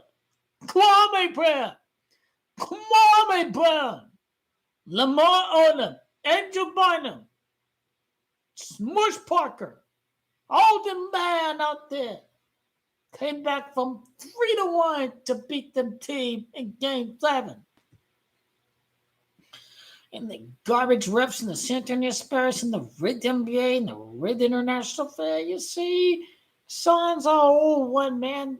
A bunch of haters. 2021, a bunch of faggots, a bunch of haters. 2-0, you swear to God, you have to torture this fan base. This was July, for crying out loud. This was at the prime of summer. Kevin Durant is not leaving the Suns. This is all propaganda. Kevin Durant loves Phoenix. He loves the Phoenix Suns fans. Kevin Durant is one of us. Kevin Durant, God Almighty, is leading the loser Phoenix Suns to the championship. Kevin Durant is going to get the job done. I know he will. Anyone who thought Kevin Durant was going to leave this offseason was delusional, because he said he loves the team. He loves the city. He loves the fans. You will trust the plan from the almighty Commissioner Adam Silver. Kevin Durant will be in uniform here for years to come. What will make Kevin Durant a legend is when they think he's done, he should move on, he should rejoin Golden State.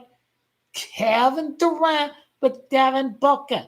We won Olympic gold. There are certain points during the Olympics. Goki LeBron, Anthony Davis, and Devin Booker, and Kevin Durant.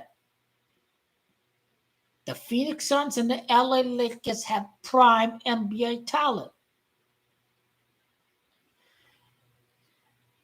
I know the Suns have roster holes, but we will get down to it. We will tool the roster. Medical science has advanced so much. I know that Kevin Durant will deliver the championship to Phoenix. Kevin Durant is doing the basketball gods a favor. The New York Knicks should be competing in the finals, not the fake-ass team from Jersey, the Brooklyn Nets. And my Aunt Donna would fucking love that. Brooklyn Nets are a fake organization. They had a bandwagon after they moved the team to the Barclays Center, but they are a joke. The real team of New York City is Stephen A. Smith's team, the New York Knicks. And the New York Knicks are an actual finals contender. Kevin Durant and the Brooklyn Nets. They've never made it to the conference finals. They're the Brooklyn Bombs, as far as I can tell. The New York Knicks with Brunson, the Nova brothers, Thibodeau, the hardcore defense, the New York Knicks are going to be playing in the conference finals, and they will make it to the finals without Kevin Durant, without Kyrie Irving, without these men out there that we thought they should have had. They built their own teams. The Nova brothers have brought Miles Bridges to the equation. The chemistry is there. And on top of it, the New York Knicks had injured players during the last playoff run. Maybe it was good we don't see an injured New York Knicks team against the Boston Celtics. You gotta see the New York Knicks at full strength against the Boston Celtics.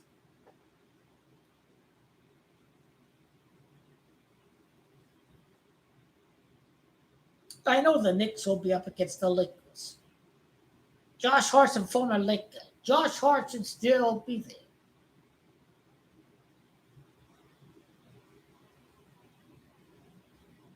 It's Kareem's birth city. It's Michael Jordan's birth city.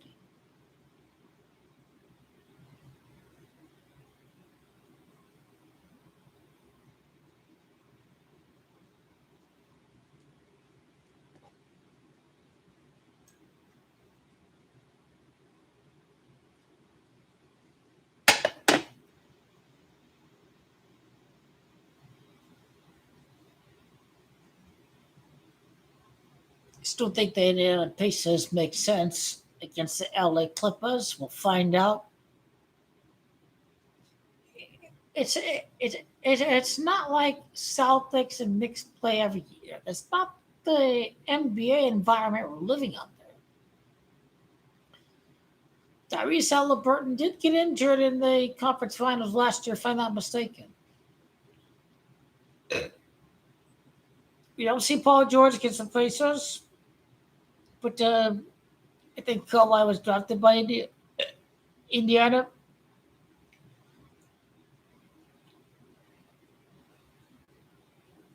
Will the Lakers face off against the lows of Phoenix Suns this year or next year? I want to murder them. I want to murder them. We'll get there. We'll absolutely get there. You have to feel great things about what's coming.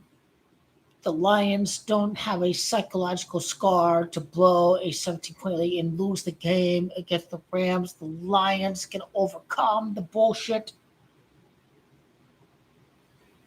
Now, if the Lions lost the game today, it would have been a very bad look. But winning cures all.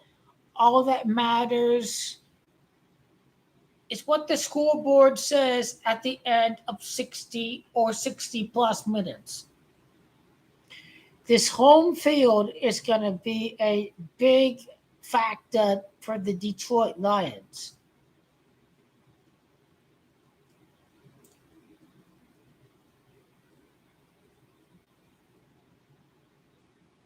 Oh, and 16. In 16 years, they make it to the Super Bowl. But public is driven by emotions. You see, if we have a situation where the Lions are in the Super Bowl, the majority of the public's going to... America loves underdogs. The Lions are in the Super Bowl. We were the underdog against Great Britain. We were the underdog against the Soviets in the ice hockey in the Olympics.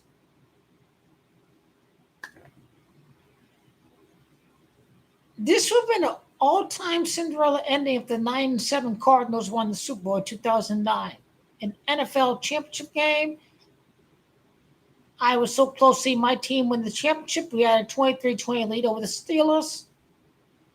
Same bullshit's happening to the Lions, mate. If the Lions do win the conference, same bullshit's happening to them. It'll be Lamar or Burrow leading a game-winning drive, depending on who wins the conference.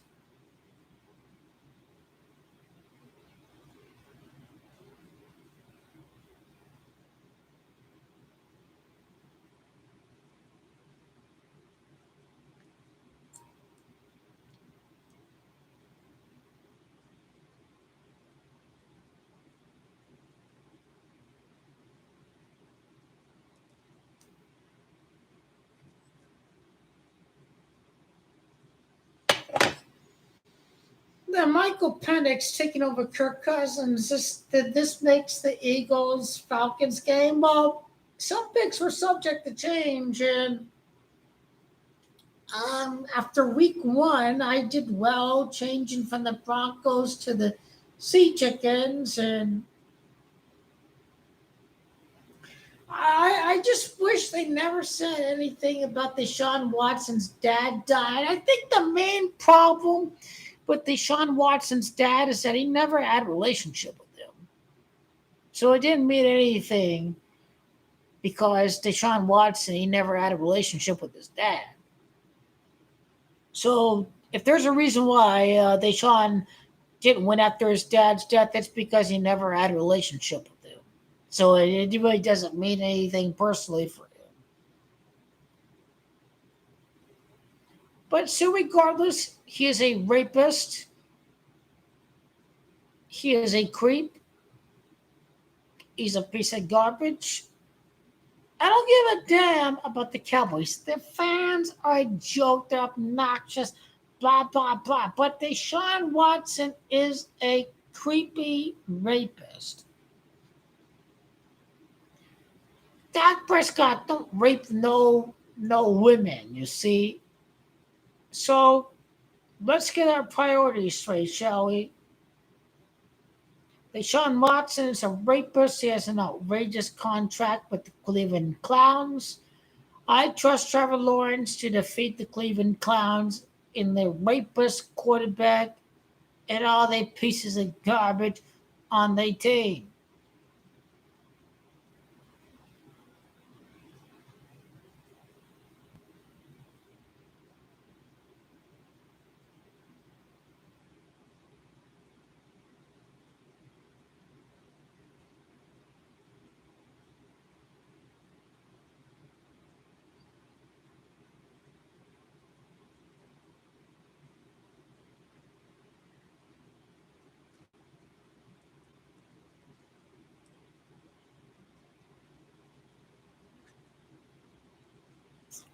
Last thing I say before I close out, no matter what's happened in your life, long live the man mentality. Stay strong, 24/7. May not be easy to do so, but we trust the man mentality. We trust what it takes. All the tribals and circumstances, and long live the man mentality. We trust our GOAT King LeBron James that he came back from 3-2, that he came back from 3-1. GOAT King LeBron James already has man mentality.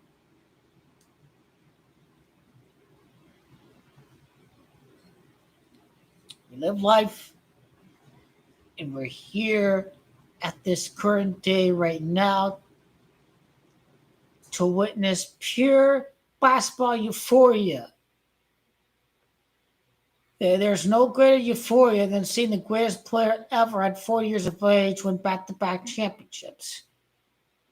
Know the message from the last title at Disney World. We know that all things are possible.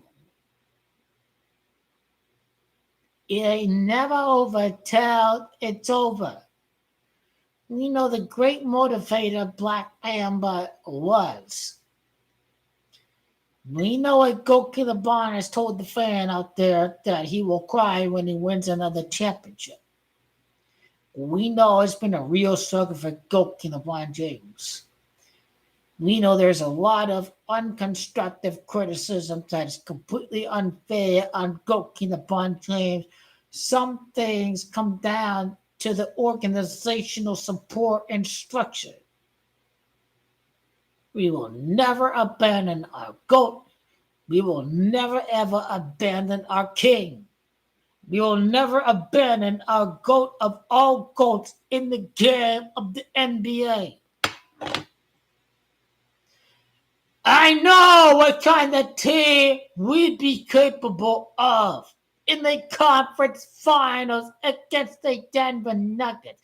And we took the next step up in the next season with Darvin Ham. And it don't matter if Darvin had the wrong lineups, you see, because even if the lineups were wrong, they were beating the Nuggets for 73% of the series. I have no qualms against having massive roster change on the Lakers. I think it's about team building. I think it is about proper chemistry with the proper voice of guidance in charge. That's what JJ Redick will be. When we have a team that be up 73% of the series against the Denver Nuggets, we don't deserve to start changing and swapping out players. You hear the haters out there. We'll go keep the ball times. He been losing to the Nuggets and Pop games. He wants to trade the whole team, but that's not happening. Is it? Is it? Has it been happening or is it not happening? Use your brain. Joking LeBron James knows his team been up 73% of the series. It comes down to coaching. He doesn't want to change the roster. Because that is a high IQ basketball genius. I back up King LeBron James in that department. You understand? He ain't about trading and swapping out the whole team. That is the last thing we need to do. We need proper coaching to kill off a basketball game. He loves the young talent on his team. He loves the fine collective pieces given to him. You guys been watching the same series as I have. Hopefully you've been watching the same series as I have, because they've been beating my ass of the Denver Nuggets for 70% of the series. This doesn't come down to player personnel. It comes down to coaching. This is pure basketball 101. I don't give a damn what people think about this team, because I know what reality says about the Lakers. We have a fine tactician who make the proper adjustments as the game goes by. And I do like Darvin Ham. He's a nice guy. I wish him well. He was part of the team that made it to the conference finals and defeated the Golden State Warriors and won the in-season tournament. But the Lakers and Goki LeBron James have high standards, so a change was needed. But let's acknowledge what Darvin Ham did for the team, getting up early on them guys, setting the energy from the start. We just need a proper tactician to make the proper adjustments to get in the flow of a basketball game.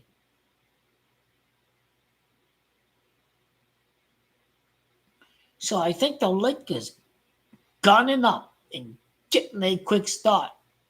I like what Darvin Ham done there. But a proper tactician goes a long ways. Spoelstra was a proper tactician. They did great things with Jimmy Butler without coaching LeBron James.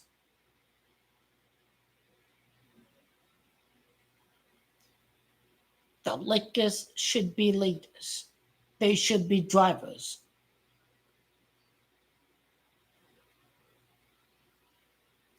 People are mad that the Lakers are not making moves. But the truth of the fact of the matter is that it comes down to coaching. When you beat the Nuggets team for 73% of the series, you have the necessary personnel to win the championship. The Mamba mentality could be supplemented with recognizing the proper changes needed to make on the fly. That's what the Lakers need. I support the coaching move for J.J. Redick, and I support the need for chemistry and continuity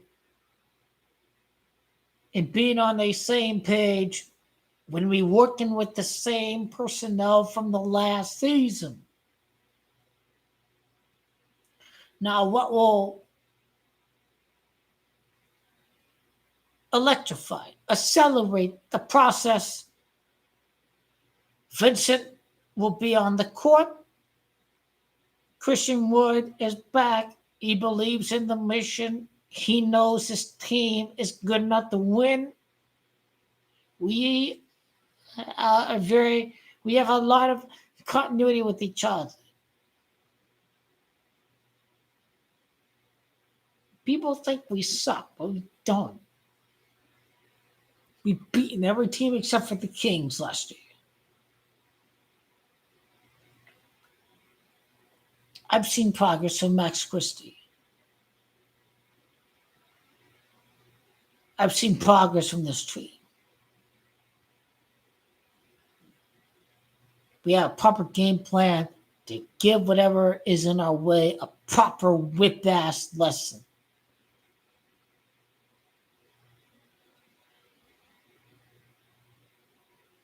We'll be ready for this.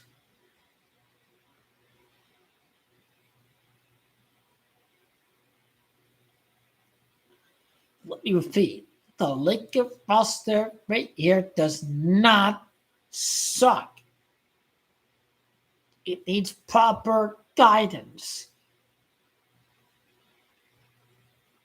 And the proper guidance we've got, I believe indeed, supplements itself already.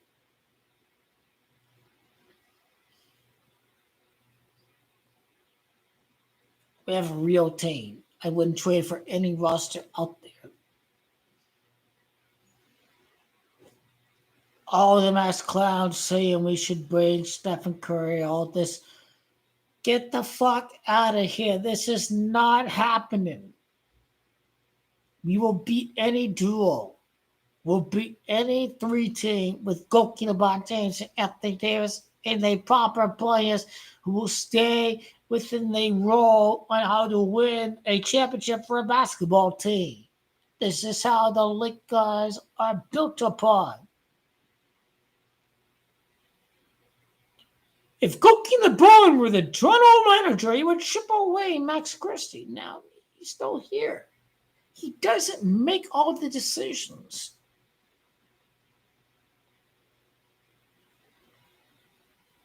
His patience and his temptation is being tested. Talk about Goki LeBron James.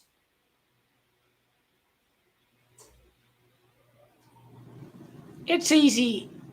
You have to be killers, but being killers is not enough. You have to be timely killers who know how to make high IQ adjustments, and that is what JJ Redick must contribute to the team.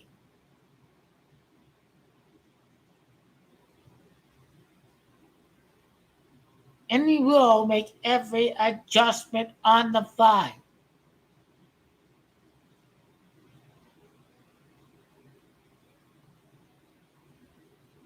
I trust the process. I trust the view.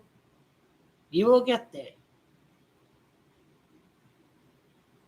Rome wasn't built in the night, but in the NBA season with 82 games, we'll get through the process and we will be at our peak when the playoffs comes along. This is the vision that we have for the success of the team.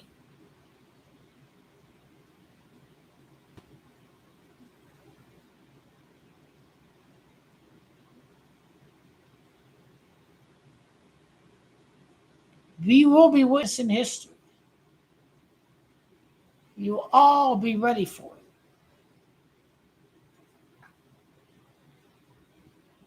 It's about trusting the process.